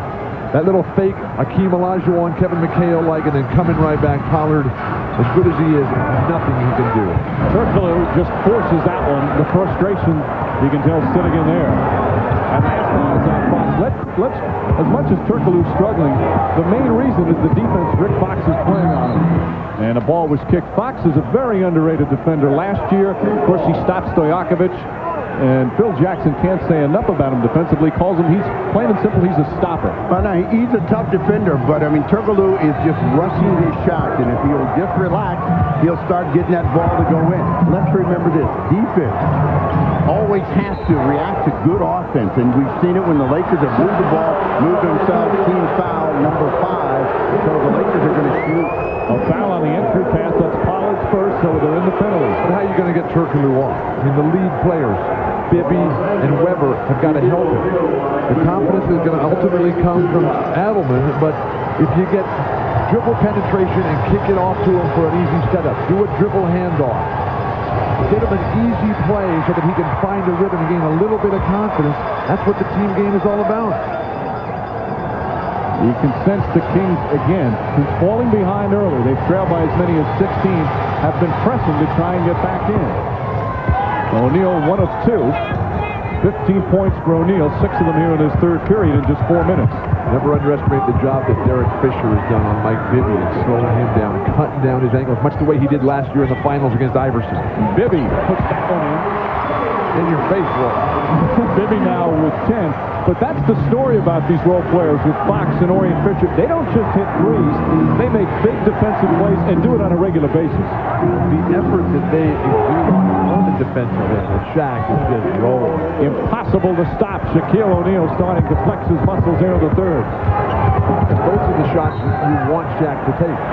It's obvious as Fox gets called for that one. They're starting to tighten it up a little bit as there's been some extra pushing and shoving. Well, what has happened is they're letting Shaq get the ball too deep.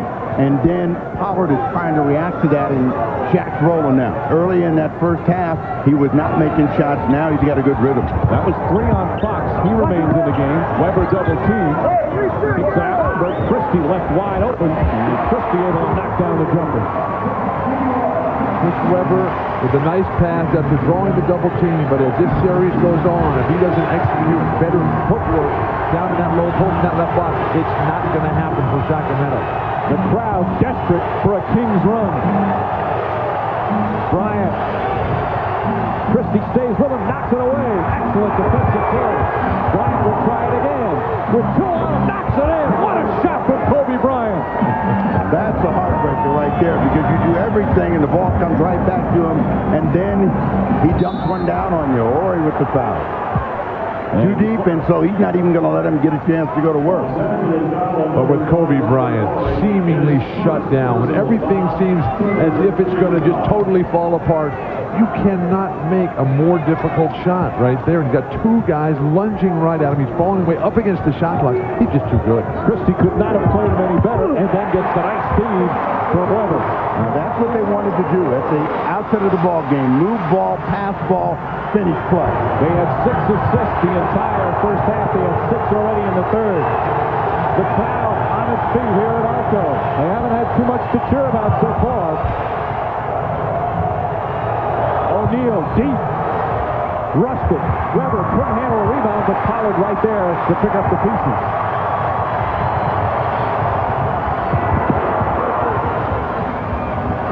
You could see Kirkley so desperate to get on the board. Bibby inside, and one! By Bibby with a chance for a three-point play. Sacramento's found a game here, and the crowd is starting to believe. Now, while the Lakers are continuing to play great, Sacramento showing some signs of life, faint as they may be. Bibby now with 12 points for the Kings. They've been down by as many as 16, trying to claw their way back into it as we're just past the midway point here in the third quarter. Lakers have led throughout the entire game with the crowd on its feet as the Kings look for a comeback.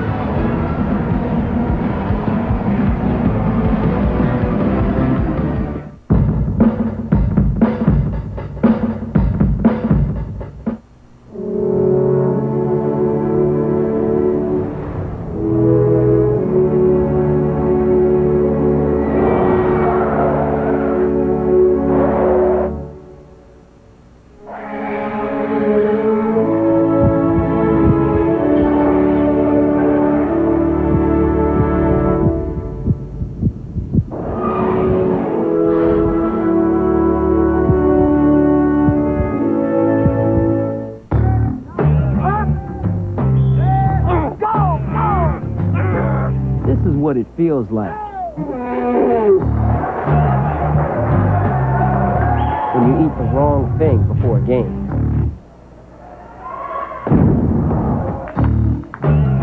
Prepare yourself with the pregame food you need. Gatorade Energy Bar, packed with the carbs and protein your body needs to tear it up. Get ahead of the game. Coach, you were 5-79 last year. Why the playoff talk?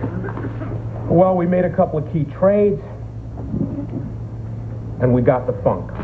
Oh, well, glory be, the funk's on me, Bobble. Keep that funk alive. Keep that funk alive. Well, it's 1975, and we just be keeping the funk alive.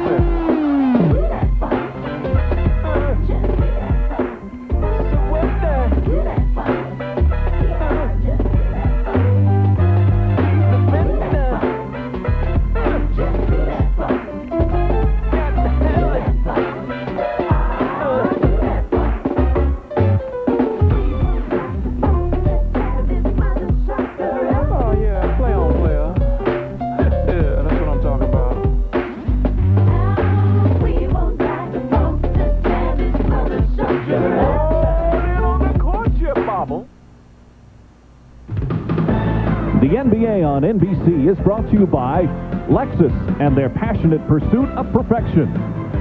By Rocky Mountain Cold Coors Light. Cold, down, easy. By NikeBasketball.com. And by MGM's Wind Talkers, starring Nicolas Cage in a John Woo film, rated R. Sacramento Kings getting some big minutes now from Mike Bibby, averaging over 18 points a game in the playoffs.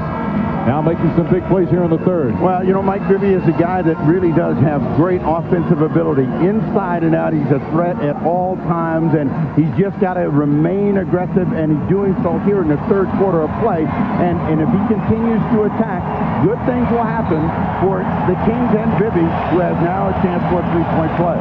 Bibby never played in the playoffs when he was with Vancouver, and his first-round series, his first playoff action ever, was in the opening round against Utah, and John Stockton When that series ended at 4 games, Bibby went over to Stockton and said thank you to him. Thank you for showing me what it's like, for helping me learn about the playoffs. He said Stockton was very gracious, said you're welcome. And Bibby learned a little bit about the playoffs from one of the all-time greats. Bibby torched John Stockton in that series and then went on to dismantle Steve Nash. He was the best player, the most valuable player for Sacramento, and now his poise has made it happen. And just like that, O'Neal quiets the crowd. Shaquille O'Neal has 10 points in this third quarter, and we played just 6.5 minutes. Now, those are the quick-hitting plays that they don't want to let the Lakers execute as they try to claw their way back in. This draws the foul on Horry, and they're going to call it in the act of shooting. So Mike Bibby will go back to the line. When the Lakers can score like this out of a made free throw, you know you're in trouble. But then when Bibby comes right back along this baseline move here, with the Laker defender lying right by him. Yeah, he also learned that from John Stockton. A nice pickup there. Steve, Chris Webber, when he's handling that ball on the top of the key there, and they're swinging it around the perimeter, he has to be much more decisive. He's showing a lack of confidence in his own decision-making for Sacramento to have a chance to win this game. Meanwhile, Horry picks up his third. Robert Horry now with 3 fouls, and Bibby's free throw shooting has just been tremendous in the postseason. He's 37 of 40 from the line. That's over 92%. This crowd will not let the Kings die here. Turnover, Sacramento. Lakers say it was deflected. Dick Bavetta checking with Mike Callahan, who's the lead official of the baseline. He says no deflection, Kings ball. Well, as Kobe Bryant just threw that one, it went off the fingertips of Doug Christie. They missed it, and Kings get a break. But they need a break. Did that hit the ball? Yeah, get Nixon. You got good eyesight. No, it definitely missed it. Well, don't take his glasses, I'll tell you that. Weber fires away, puts it in. And just like that, Sacramento within 7. Have your mind set for Sacramento. Points and points. When was the last time the Lakers even scored 100 in the NBA playoffs? This is the closest they've been since the first quarter. They've trailed by as many as 16. Fisher. Percolate the rebound. Well, that is what they were getting in the first half. Horry, Fisher knocking down those threes. Bibby won't go. And Rick Fox, excellent boxing out. Crowd thought he pushed, but he grabs the board. Now, Bibby's got to keep taking that shot. That is his shot. He can make that shot. It's going to make a big dent in the Laker lead if he continues to be aggressive. Los Angeles has to go to Shaq earlier in the shot clock. They look to double. O'Neal. Weber with another rebound, his 11th. And Pollard is in transition, running Shaq. Sacramento doing a lot of things right here. O'Neal knocked it away. Lakers' transition defense has really been very strong. Well, the crowd is upset, but Pollard didn't come to get that ball. If he comes to get that ball, they get a foul against Shaq. O'Neal deep in the post again. Percolate comes in for the rebound. Percolate has found a rebounding rhythm. That'll help him work his way back into the rest of his game. Great defense, Fisher. That's offensive foul. Boy, Fisher, he's one of the best in the NBA at throwing charges. And while, Steve, you talked at the outset about Adelman's claim that this matchup will be critical with Bibby having to be successful, never underestimate this little guy, Derek Fisher. Well, that makes it even more important that he's successful. I mean, if he is going to be that important defensive stopper, Bibby's going to have to make better decisions. Certainly, he's going to have to make shots. First foul on Bibby. They go again to Shaquille O'Neal. Pollard trying to battle O'Neal in and uses the glass beautifully. Well, that is the ultimate saver for the Lakers, and they went to him 3 times. They finally get something. He's got 12 in the quarter. Beautiful pass by Weber and a foul on Shaq. Make him guard the ball. That's only his second. And now they're in the penalty, so Pollard will go to the free throw line. Even though Shaq is rolling offensively, the Kings can live with this. Just don't get in a fouling situation. You make a guy take jumpers like that, fading away every single time. Shaq has not been able to go to the hoop time and time again, and now Pollard getting it back on the offensive end. Pollard 6 of 7 from the line so far in the postseason in his limited minutes. It's that tomorrow at 4:30 Eastern, following a 1-hour pregame. The NBA playoffs continue. as the New Jersey Nets will host the Boston Celtics in the Eastern Conference Final, Game 1. Wednesday night, Jason Kidd helped them eliminate Charlotte. And then, of course, the draft lottery will come up at halftime. Exclusive coverage of that. So tomorrow, Game 1 of the Eastern Conference Finals with the NBA draft lottery at halftime. Tomorrow at 4:30 Eastern. And it's back to a 7-point game.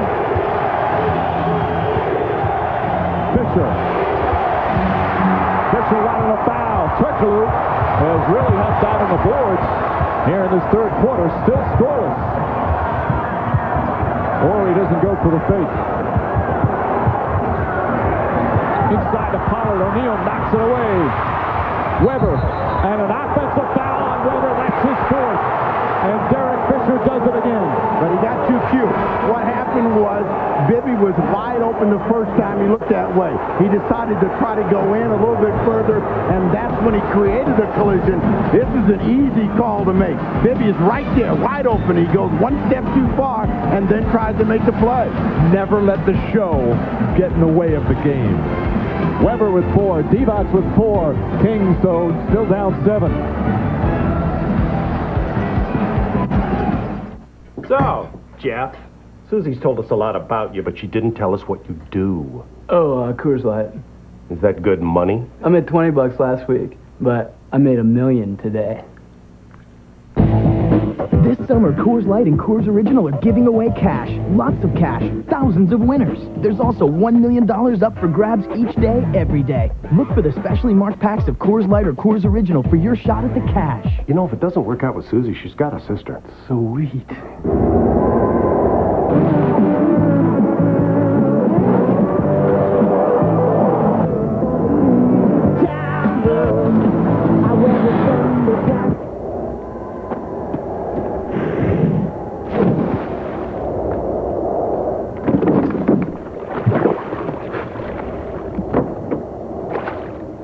Are you tough enough to drive a Tacoma?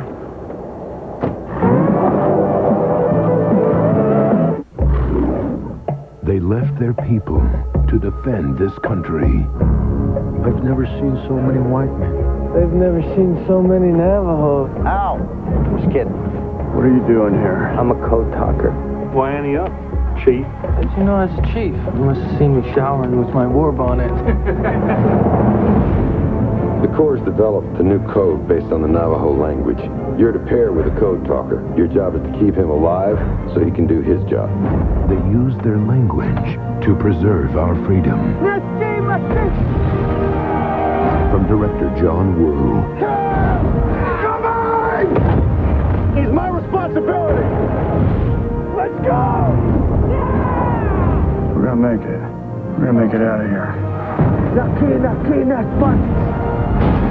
Nicolas Cage. You done good today, Ben. Wind Talkers, rated R. Starts Friday, June 14th at theaters everywhere. NBC Tonight. Hold on. Celebrate the 35th anniversary of Star Trek with the network premiere of Insurrection. NBC Tonight, 9/8 Central. Hi, I'm Winona Ryder, and I'll be hosting the season finale of Saturday Night Live. This week's musical guest, Moby. She'll steal your heart. That's not all she'll steal. After a relatively quiet first half, Shaquille O'Neal has erupted here in the third quarter for the LA Lakers. O'Neal has been doing it at both ends with an array of moves. The offensive execution has been nothing short of brilliant. The movement, the flashing from the weak side, the over-the-top. He's the best in league history at that. And he's doing it under some duress with all the injuries. Of course, the arthritic right toe is key, but he seems to be okay with that. But it's just one of many injuries for Shaquille O'Neal. You can tell he's not 100%, but he's doing pretty well here. His numbers are down. He's been doing what has been necessary to get the Lakers here. But to win the championship, you got to put it all out there. A lot of guys have wrecked their bodies doing it. Shaq learning the hard way this season after a relatively injury-free career up to this point. What the Kings have got to do is try to get Shaq further out on the floor because they're letting him get solo coverage. So he's going one-on-one. Robert Horry keeps it alive. Last touch by the Kings. Boy, Horry, he's doing a little bit of everything here today. Well, that's why they like Robert Horry, and that's why he always seems to play so well in the playoffs. Coming out of the ball game now, Devin George will replace him. Horry says one of the reasons that he plays so well in the postseason is he got days off between games. Says he doesn't recover as well during the regular season.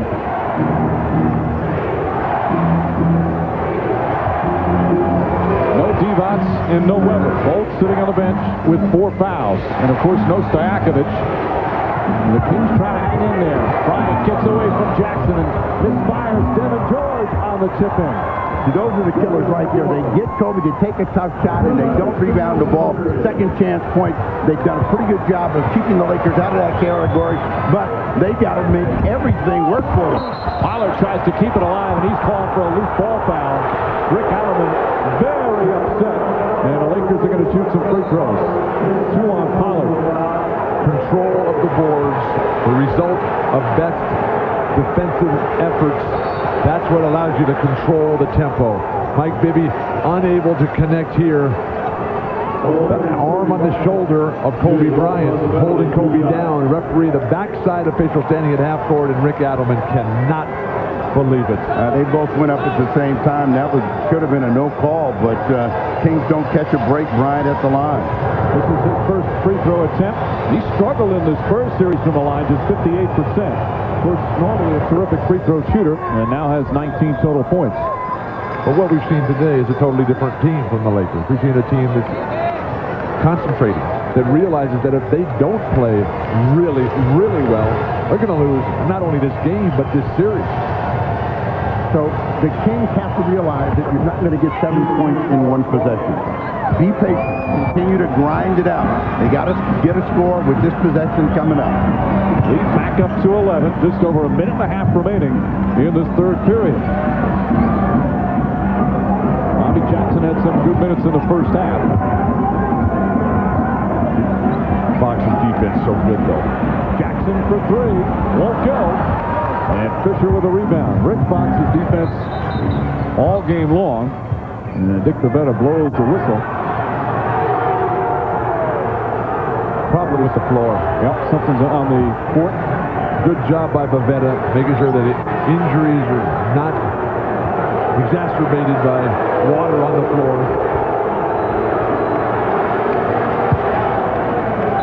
So they make sure it's all set. Not only do you have the best players right now left with the best teams in the NBA, you have the best referees officiating the games.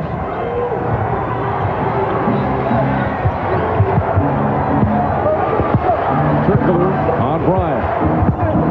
Gets inside. Tough shot. Won't go. That's why you cannot give up penetration, because your big man has to go for blocks, and that allows Shaq to do that. Hercules shot sent into the fifth row. And Sacramento will inbound, just under a minute remaining, and it's back up to a 13-point lead, a huge third quarter for Shaquille O'Neal. Yeah, they got it to 7, and then there's been a series of turnovers and no offensive production. A hope shot there from Turkoglu. Nearly chipped in by O'Neal, who rips down that rebound. Now that's a rebound. Although the rebound of the year was Kobe's at the end of the game in San Antonio. I would agree. Turkoglu, meanwhile, now 0 for 7 from the field. Devin George.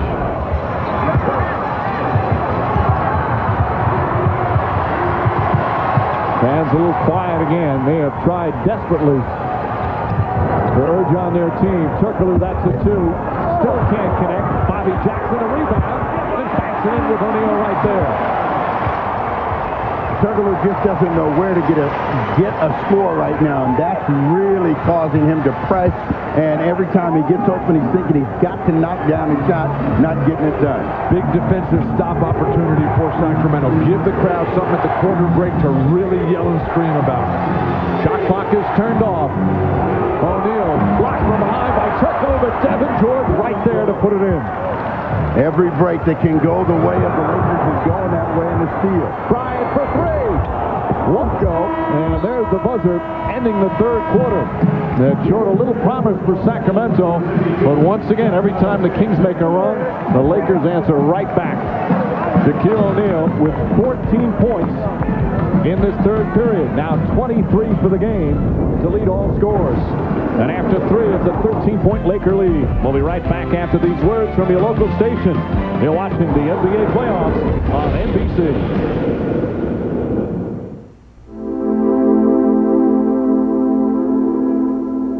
The Insurance Institute for Highway Safety subjected full-size pickups to their crash test, a test performed at even higher speeds than those conducted by the government.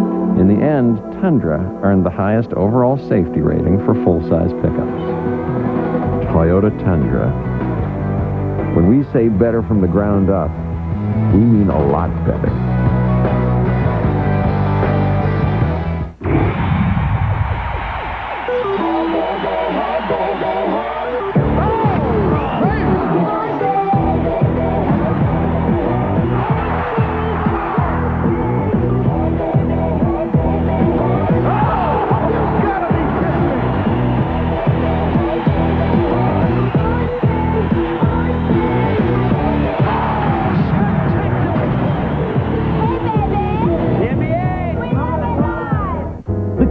Show, a look back, NBC Sunday.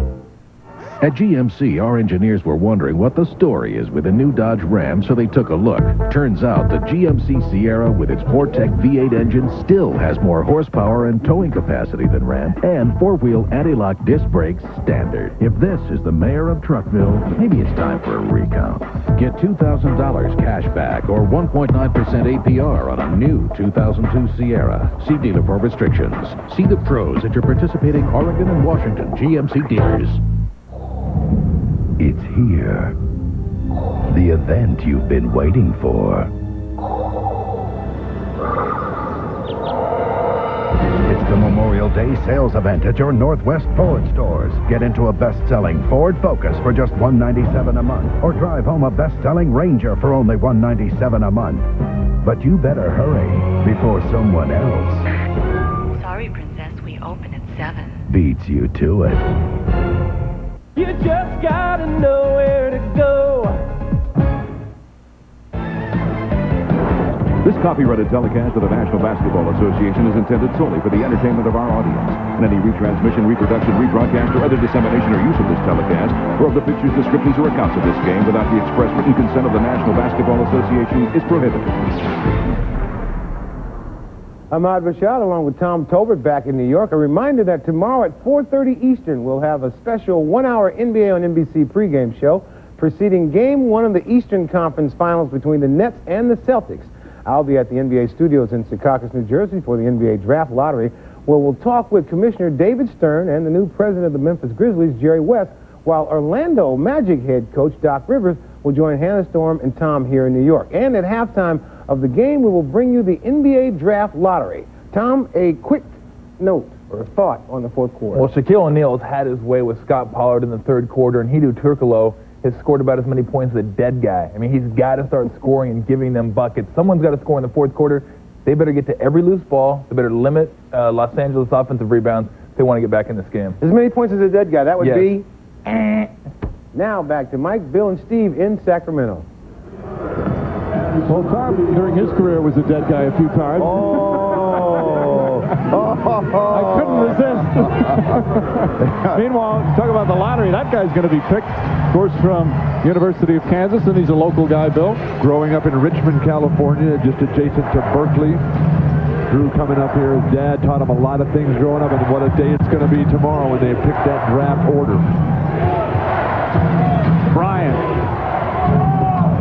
Now, they held Kobe in check in that third quarter. He only had 4 points. He had 16 at the break, so he's got 20. He had that one spectacular play, but they've got him missing shots now. Walker called for the travel that time, as you see Divac and Weber both back in with the fourth foul. Time for Sacramento to really go. Shaq's on the bench for his regular rotation on the rest. Weber inside. Got it. The tip won't go. Divac tips it in. No explosion for Chris Webber. There's no excuse for that. Where's the footwork? Miss. Where is the footwork? Horry down. And Horry is still down. Lakers going to have to call a timeout. And we'll call a 20-second timeout as Horry's shaken up. Horry has had a superb game. There's not a guy on the Lakers that hasn't had a superb game.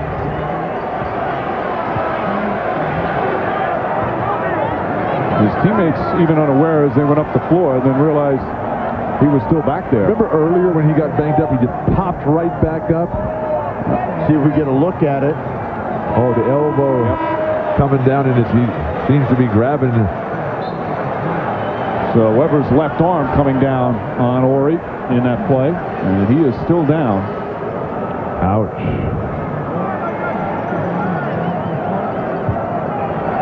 That could be a concussion type of deal there where you got that and you're going to be out for a while. And he gets up and walks off the floor. Headache. Unintentional from Weber. When you're playing basketball underneath the hoop, you've got to keep your arms up and protect your face area. The referees are trying to get this ball in play. Or he's going to stick.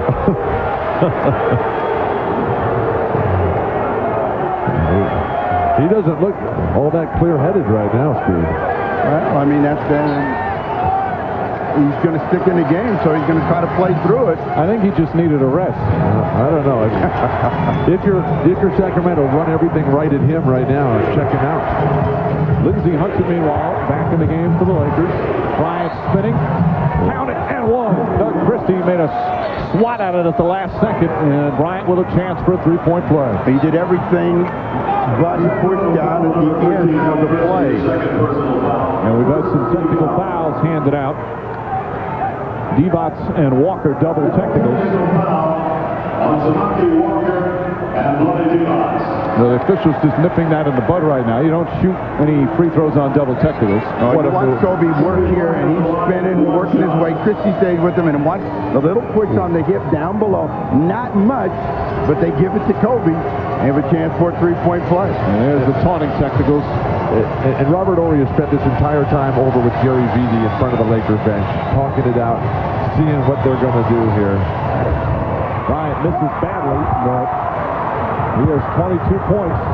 13-point Laker lead, opening minute here in the fourth. Poor spacing by Sacramento to get everybody on the same side of the floor.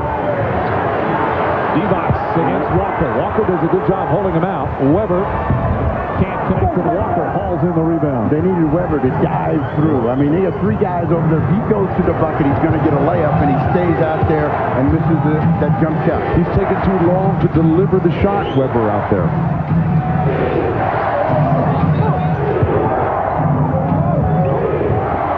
Lindsey Hunter, that's a long three.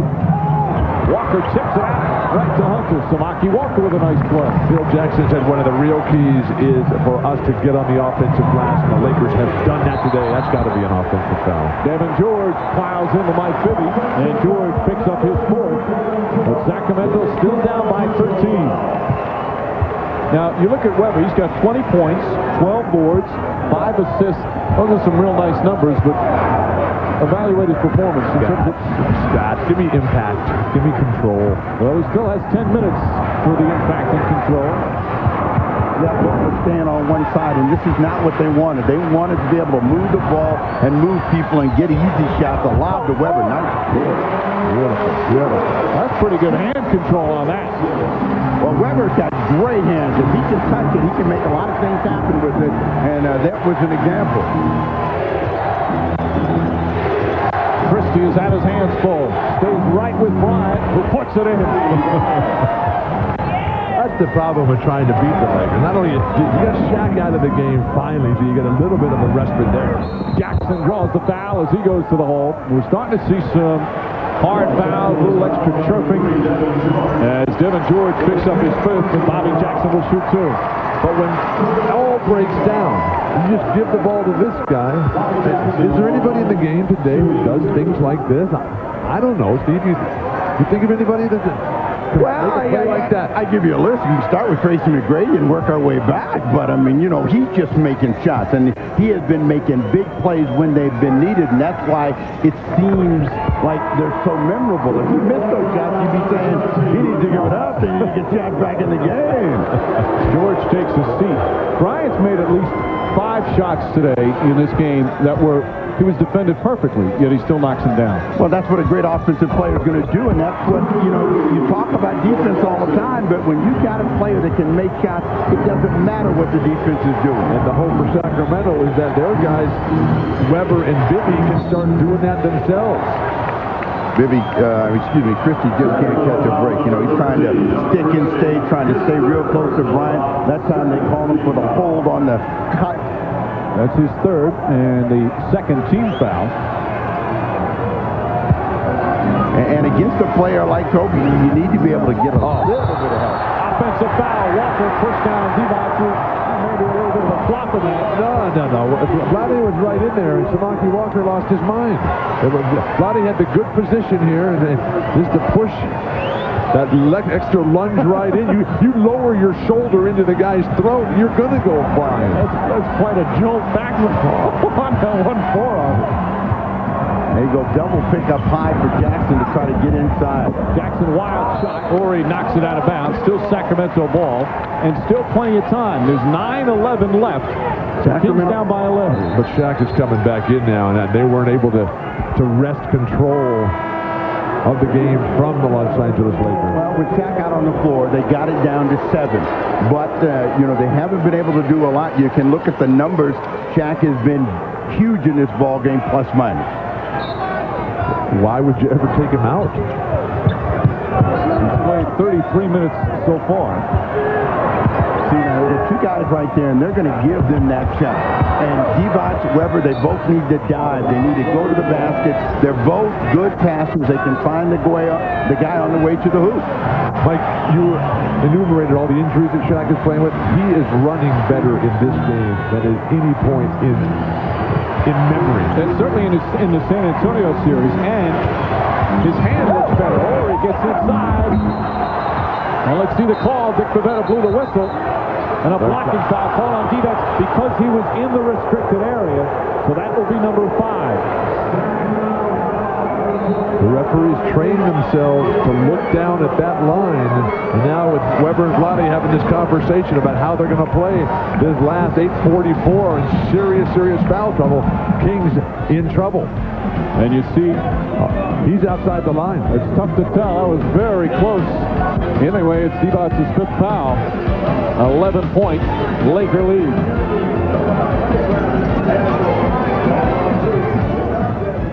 The Celtics, the Nets, tomorrow, 4:30 Eastern, NBC.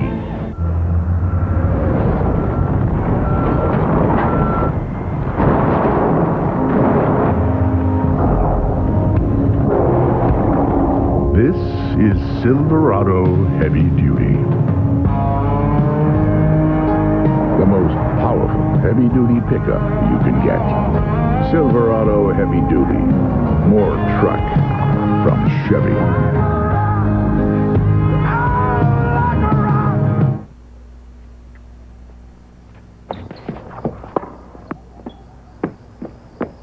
How's your retirement plan performing? Sun America can help. Just ask your financial advisor. Sun America, the retirement specialist.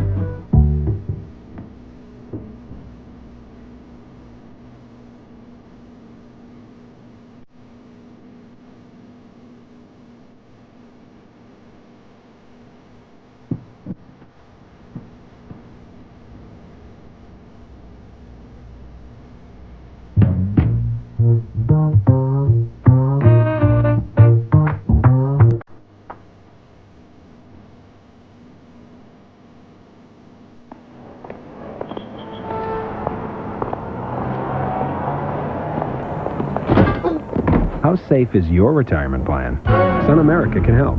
Just ask your financial advisor. Sun America, the retirement specialist.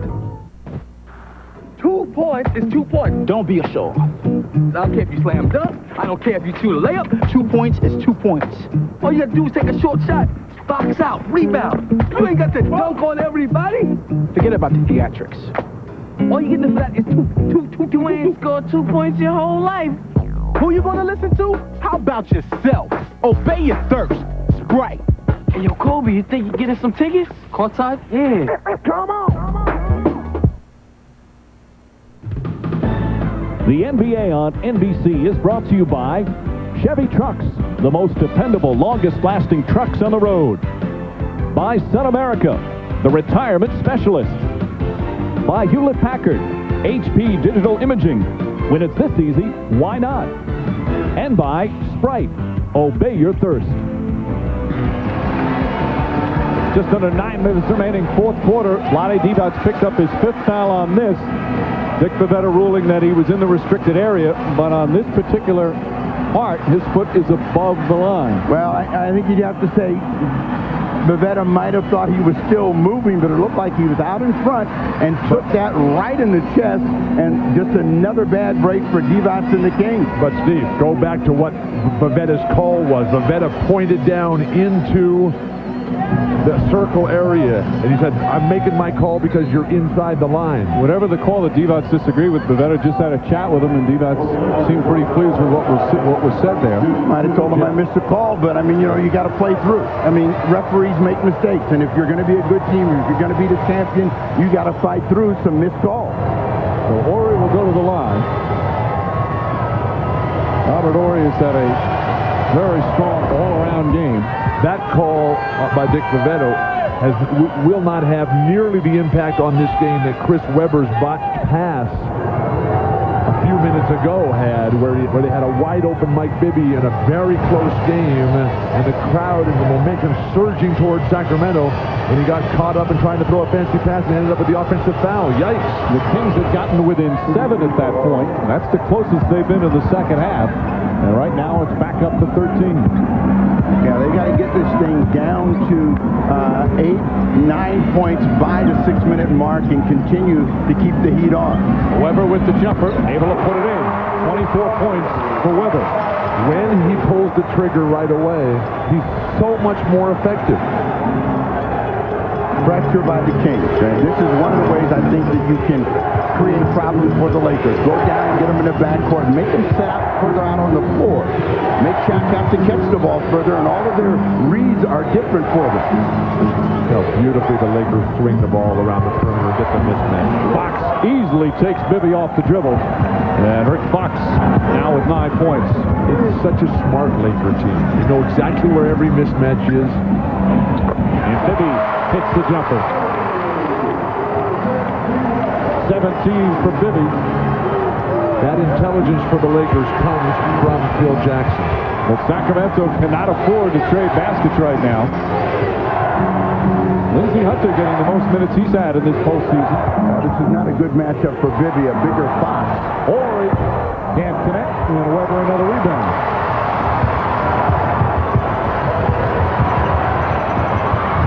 Bibby knocked away by Hunter, who corrals it in. Divac dives on him, and a jump ball. Vlade's already got one technical, so he can't have any breakdowns here. He's got 5 fouls, one more mistake either way, and Vlade's out of this game. But it's a big play by Vlade, though, to jump in there. It looks as though Hunter's going to have it. He comes over the top, and they get a jump ball. Last time Shaquille O'Neal and Mike Bibby had a jump ball, it was Sacramento that won it, and they won this one as well. Divac's calling for it. And again, he's got 5 fouls. Spinning against Horry. Blocked by Horry, but a foul. And Robert Horry's picked up his 4th. And connects to curricular activities after the whistle. No. Robert Horry's throwing the ball to the official. He's talking to him, and Doug Christie stepped in there to intercept it, and they both have a good laugh about it. No, he was trying to get his key. That's what Doug Christie was trying to do. Is he spins back inside. Nice move by Vlade. Almost all ball, but he got him across the arm, and then when he gets that ball back, he fired it toward Dick Bavetta. So that's why when you make that spin move, you get right in the air, you don't come and double clutch. Let's see, he'll get this ball, and he's not happy with the call. He fires it back out there, and he's saying, hey, I was throwing it to the official. Divac's 9 points, 7 boards.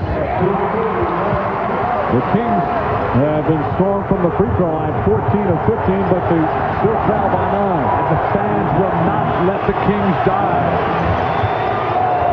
Christie really bellying up on Bryant. Too close, though. Gets inside, puts it in. every time they need a big bucket.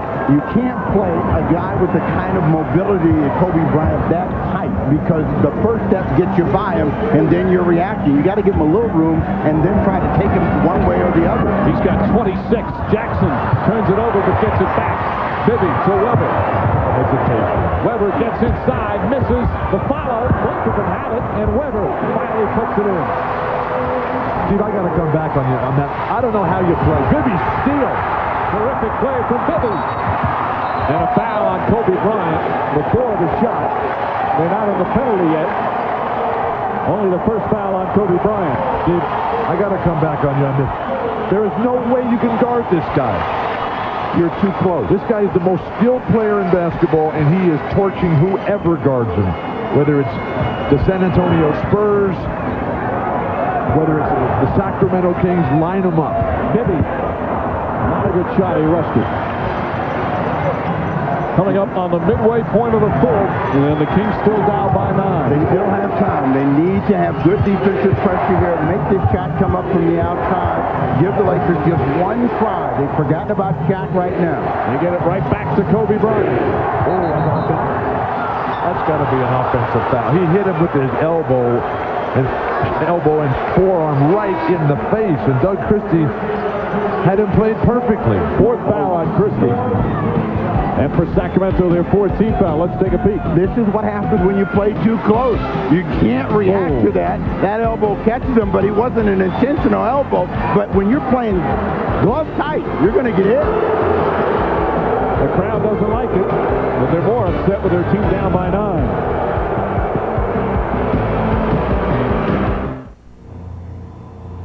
Grab us some drinks. I'll be out in a minute.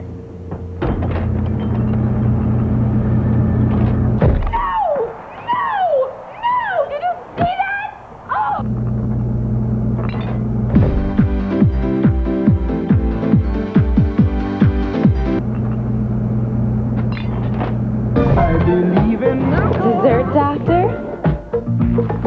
For a refreshing alternative, go with Plain Z.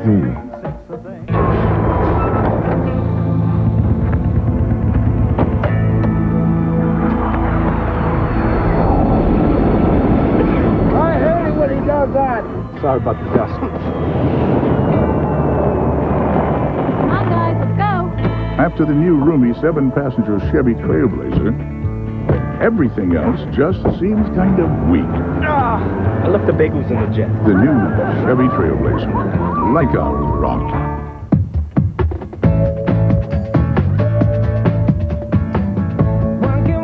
Dad, wait up. You pump. Yes. You pump. You pump. Aloha.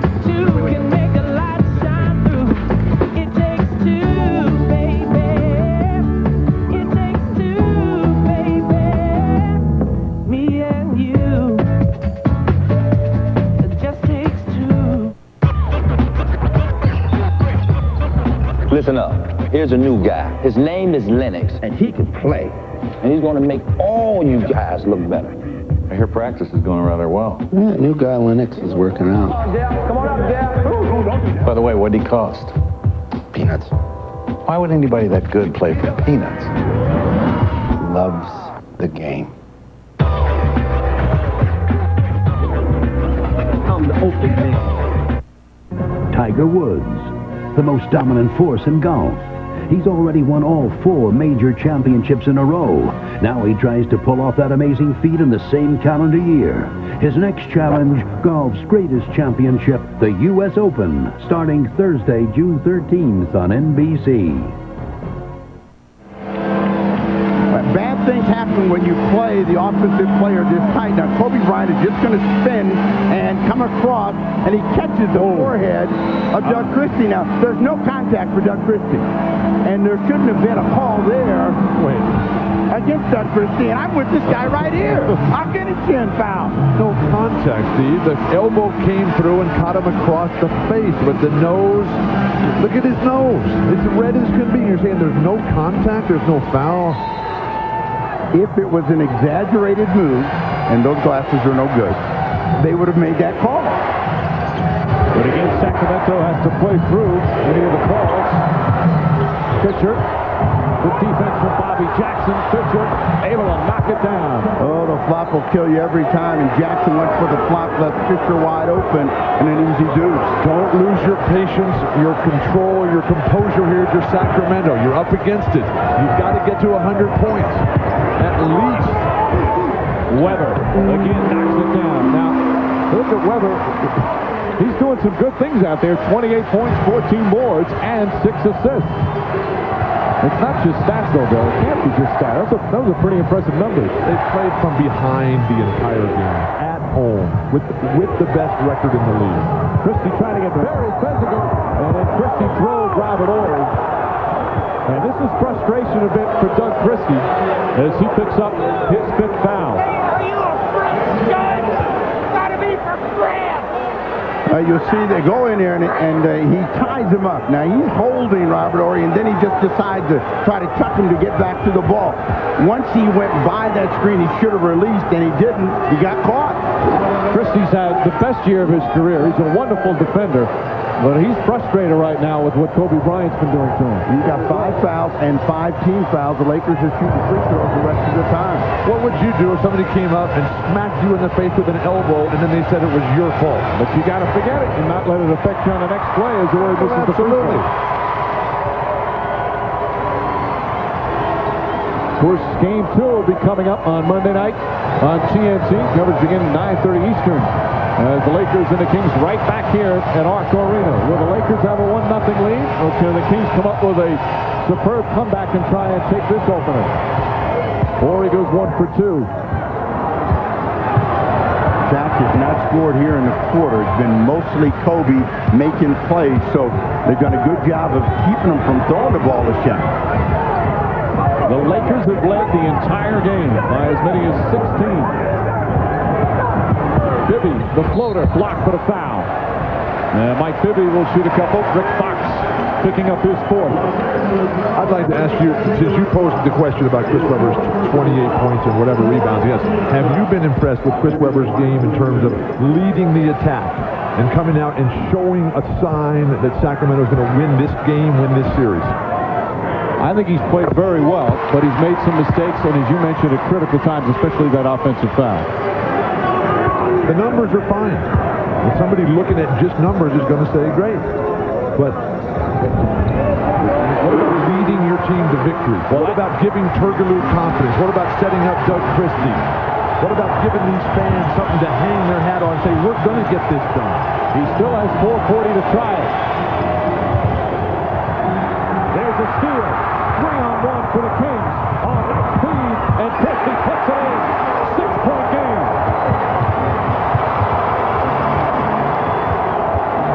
And there you see the decibel meter here at Arco. Bryant can't connect. O'Neal taken away by Bobby Jackson, but he stepped out of bounds. This is the closest Sacramento has been since the first quarter. They got the crowd back in it. This team that they have out there, Jackson, Christie, Bibby, very quick-handed and very aggressive. And Lakers want a timeout. And a terrific timeout for Sacramento here because now the crowd can get into this game. The forced turnover.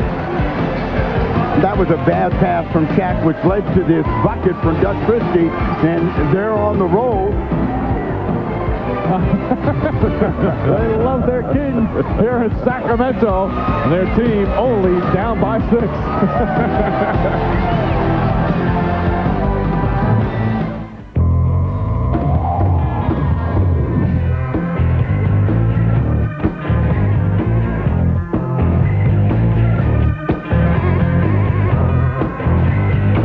So you sure this is okay? What if someone calls?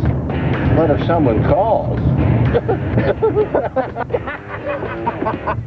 Sometimes you feel like being dependable. Sometimes you just want to go for a drive. Chevy Impala. Jerky? Use text messaging from your Verizon Wireless phone to play the Verizon Wireless NBA Trivia Challenge. Get in the game at NBA.com. Can you hear me now? Good. Verizon Wireless. We never stop working for you. Grab us some drinks. I'll be out in a minute.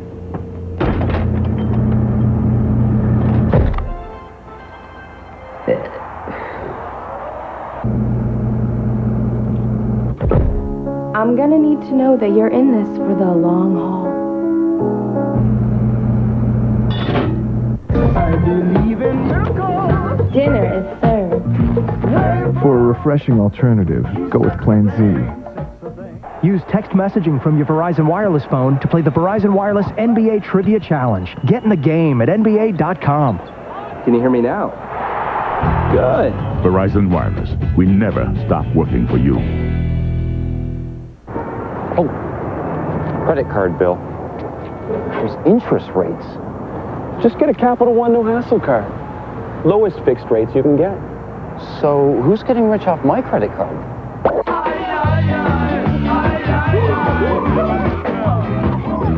Someone living large off your interest payments? Get a Capital One no-hassle card. It's got the nation's lowest long-term fixed rates and none of the hassle. What's in your wallet?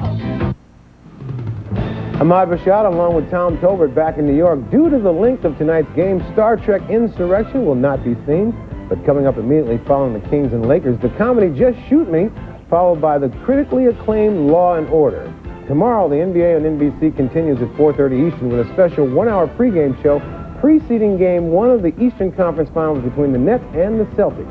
I'll be at the NBA studios in Secaucus, New Jersey with Pat Croce for the NBA Draft Lottery, while Orlando Magic head coach Doc Rivers will join Hannah Storm and Tom right here in New York. But now, back to this game. Tom, your thoughts? It's incredible. I mean, this game seems to have gotten away so many times it's hard to count. It's a 6-point game with a little over 4 to go. If I'm the Kings, I'm double-teaming Kobe. He's not hitting the shots to beat me. And on offense, I'm putting the ball in Mike Bibby's hands and Bobby Jackson's hands and letting them do what they can do. Sacramento's showing no signs of that San Antonio flu. No, they're coming back. All right, now back to Mike, Bill, and Steve in Sacramento. All right, Ahmad. Sacramento, a bad first quarter. They've been put themselves in a huge hole early. Now suddenly here in the fourth, making their first real run. Bobby Jackson part of this run, and maybe for the first time, Bobby Jackson enjoying being double-teamed. Well, they're showing them a little love here, and they appreciate the effort as both of those ladies. Say, Bobby, keep it up. It's good to be king. New 24 for the Lakers, 4:19 remaining. Deflected out of bounds, and it's still Laker ball. I'm sure you're going to see the Lakers try to look for Shaq now. Jackson takes a timeout. Adams is saying, what do we need to do to catch a break? Kings need to keep their composure. 23 on the shot clock. Foul trouble critical. Christie and Roddy each have 5. Weber has 4. Bryant across the lane, way short, rebound, knocked loose. Divac comes away with it. Bibby. And Jackson looking to do something with it before he caught it, and that is a costly turnover. Yikes. You're going to get kisses after that. These are the kinds of things that will kill the momentum. When Weber made that offensive foul when they were within 7, the Lakers drove back up to 13. So this is a critical stop right here for Jackson and the Kings. You see all the turnovers for L.A. in this fourth period. O'Neal has not taken a shot yet in the quarter. Gets his own rebound and one. Shaquille O'Neal with the second effort. And it's back to an 8-point game. Roddy relaxed. 3 things you have to try to eliminate. It's on Weber, by the way, his 5th. So 3 Kings now with 5. But when you land, Roddy just stops. Shaq keeps going. You have to eliminate Shaq's jump hook, eliminate his backdoor lobs, and his offensive rebounds. If you can do those somewhat efficiently, your chances of winning might go up. Can't stop for 1 minute against the Lakers as O'Neal hits a free throw, and just like that, back to a 9-point game. You wonder, though, if there's a fatigue. When you have to come from behind all game long, it takes its toll. These fans are not going to let their Kings get tired. Bad pass from Weber, and a second costly turnover for the Sacramento Kings. But what works is the clock is ticking down, and you've got to get the Lakers to make a mistake for you. Now they're going to try to use time with these possessions, knowing that they're going to go to the penalty on any kind of contact. Bryant, that's a 3.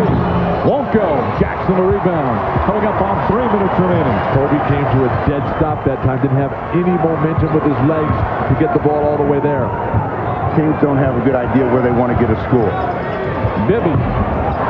That'll hurt you. When you don't know where you want to attack your opponent and you're just wishing and hoping, then everything has got to go right. That time, Bibby misses his shot. Lakers at this time of the game always show such calmness, such poise. If you're Los Angeles, go to the hoop. You got so many critical defenders for Sacramento in deep foul trouble. Right inside, knocked away. Weber and Bibby got a hand on him. Here's Bobby Jackson. Reverse side. Somehow spins it in.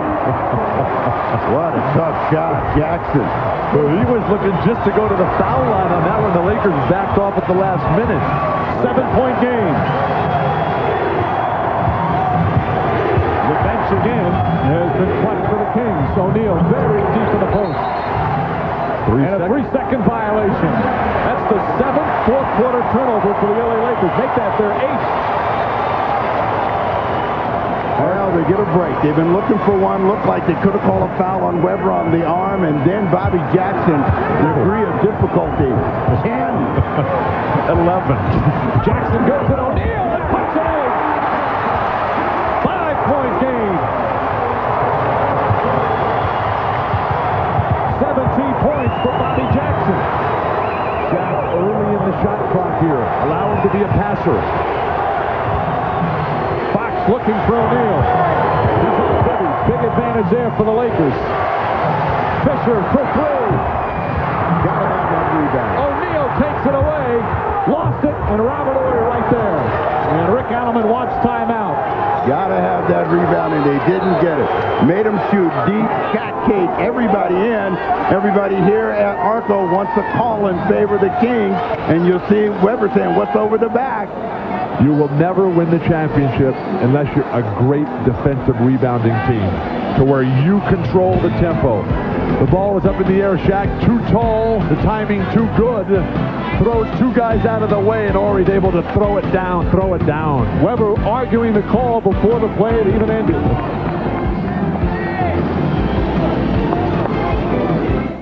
Get me undercover, bro. He's got a talent for disguise. Nobody touches the pro. But when a dangerous criminal threatens the world, he's the one to call. Action is what Undercover Brother's all about.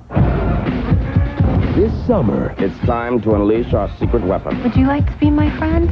He had sex with a white girl. Was it everything I dreamed of? Excuse me. Undercover Brother. Drop it. This woman just can't. I meant the gun. Rated PG-13 at theaters May 31st.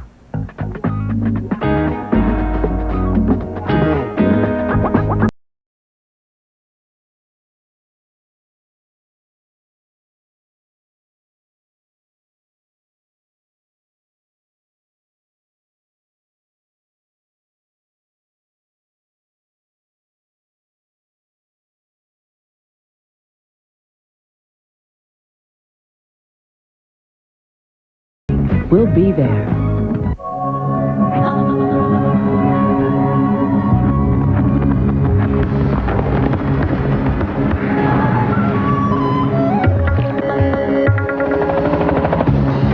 Immerse yourself in the only internet destination vast enough, varied enough, vivid enough to let you explore all the worlds you live in.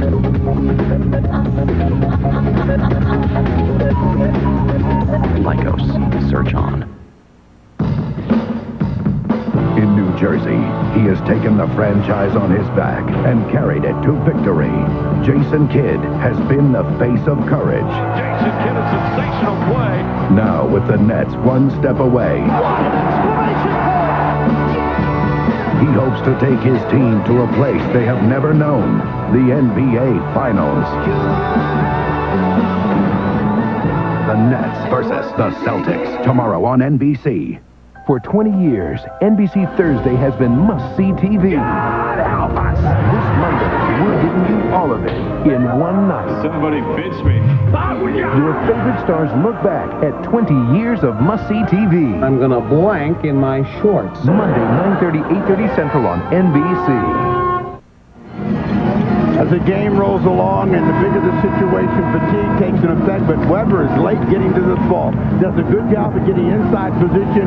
He's too good at rebounding the ball. He lets Shaq beat him to it, and out of the play, Robert Horry puts the cap on it. And again, he turned to argue the call before Horry had the ball instead of hanging in on the play and maybe stopping Horry. What about the job that Shaq did of keeping both hands high above his head and not giving the referee the option of calling an over-the-back foul? Man, Sacramento still got a chance, but they got to get a score out of this possession. They got to know exactly where they want to go.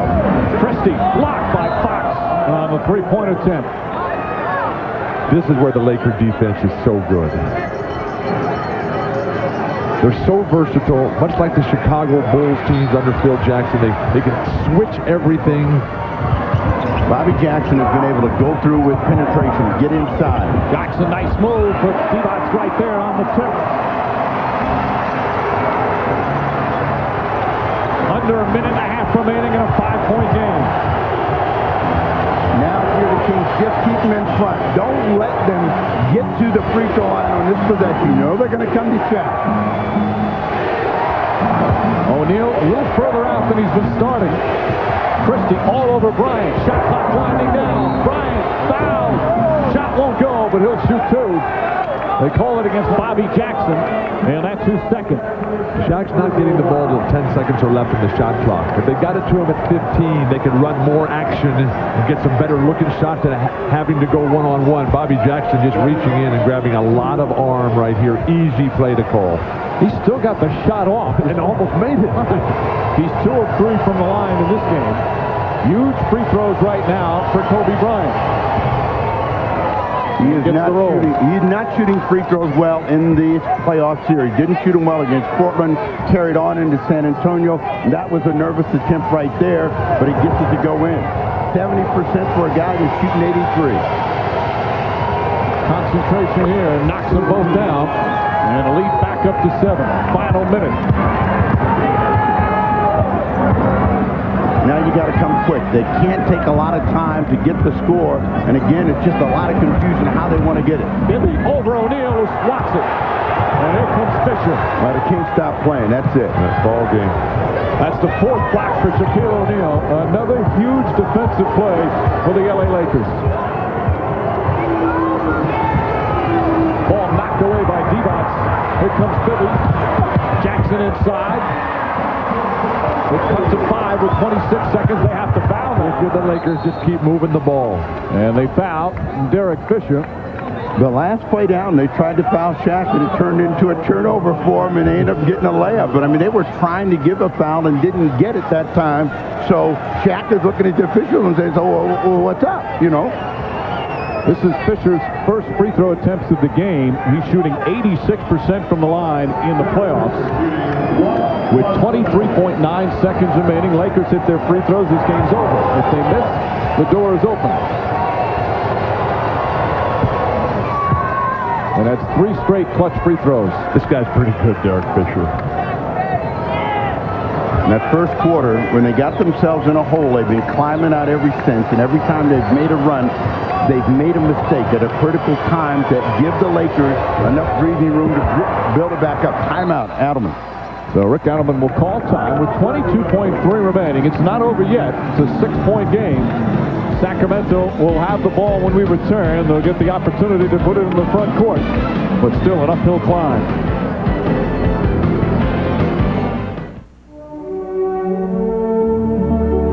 Wow. Well, I gotta try this. Rich boy. I thought you'd done this before. Help! Calvin, be mugged! Mr. Deeds. Rated PG-13. In theaters June 28. At the Home Depot, we're driving down the cost of home improvement. With special buys like 1-gallon cans of Thompson's Water Seal for only $5.98 and 1 gallon of Roundup Weed Killer for only $8.77. Plus, right now, get no payments and no interest till January of 2003 on any Home Depot consumer credit card purchase of $299 or more. Just look for the hammer symbol. It means we've got lower prices nailed. I helped murder families in Colombia. It was just innocent fun. I help kidnap people's dads. Hey, some harmless fun. I help kids learn how to kill. I was just having some fun, you know. I helped kill policemen.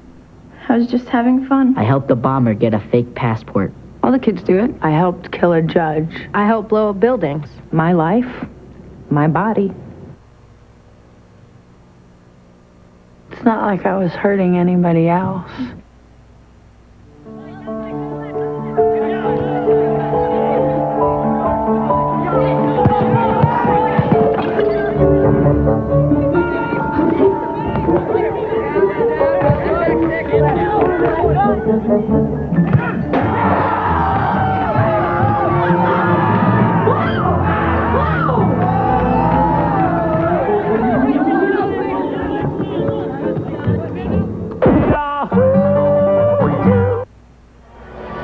Sacramento down by 6 with the ball, 22.3 remaining. They work hard all season long to get the home court advantage, but can lose it in 48 minutes here in game 1.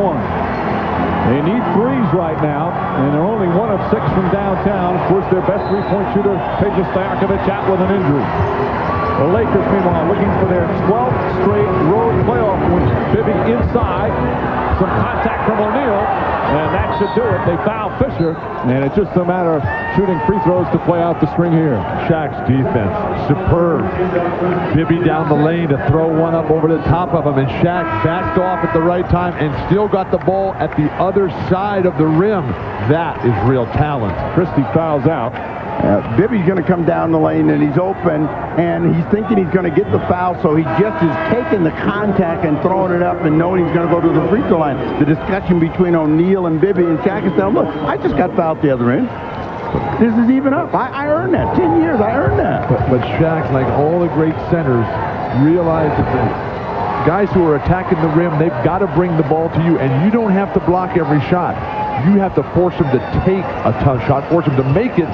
They'll bring the ball into your wheelhouse for the block, then get ready to get it up off the glass. Fisher 1 of 2. Final seconds. They still have a 20-second timeout. Bobby Jackson gets inside. Quick bucket. 5-point game. They look to foul, and will foul Kobe Bryant with 4.9 remaining. And that will pretty much do it. Jackson has been sensational, and his foot speed, quickness, his ability to break down the Laker defense, that may give the Kings something to build on in game 2. But, I mean, this came down to, you know, Sacramento needed to have this first game to get into the series. Monday night, it's a must-win game for them. For the 3rd straight series now, they've lost home court advantage. Against Utah, they lost game 2 at home. Against Dallas, they lost game 2 at home. But you were talking about Phil Jackson when you said he was brilliant today. Because he indeed was. The way they came out so sharp, executed magnificently, the Lakers, got the home crowd out of it. This crowd is so important to the Kings' success. They never were a factor because of Phil Jackson's preparation. Divac throws it out of bounds. Don't forget, though, Sacramento is a different road team than they've been in the past. And they won some big road games in this postseason, 2 in Utah and 2 in Dallas. But let's face it, this is a different brand of opponent. Well, you know, when you talk about road team, home team, when you know the Lakers know that they can come into your building and get a win, you know you have to have that game. You've got to put them back on their heels. You got to try to send them some message to say it's not going to happen. 4.9 seconds left. And the Kings will let the clock wind down. A wire-to-wire victory for the LA Lakers. And they take game 1 in impressive fashion. Chris Webber and the Kings made a run in the 4th quarter. Cut it to 5. Well, that's the closest they could get. And right now, let's send it over to Lewis Johnson. All right, thanks a lot, Mike. Shaq, 12 consecutive road playoff wins for you guys. What is it about offense? And go, let's get to the crux. Michelle Tuff for you, giving it up for Tommy Maddox. The best home record in Monday Night Football history. As you prepare to take the field, what is it about this Monday night stage that brings out the best in your team, and how do you continue?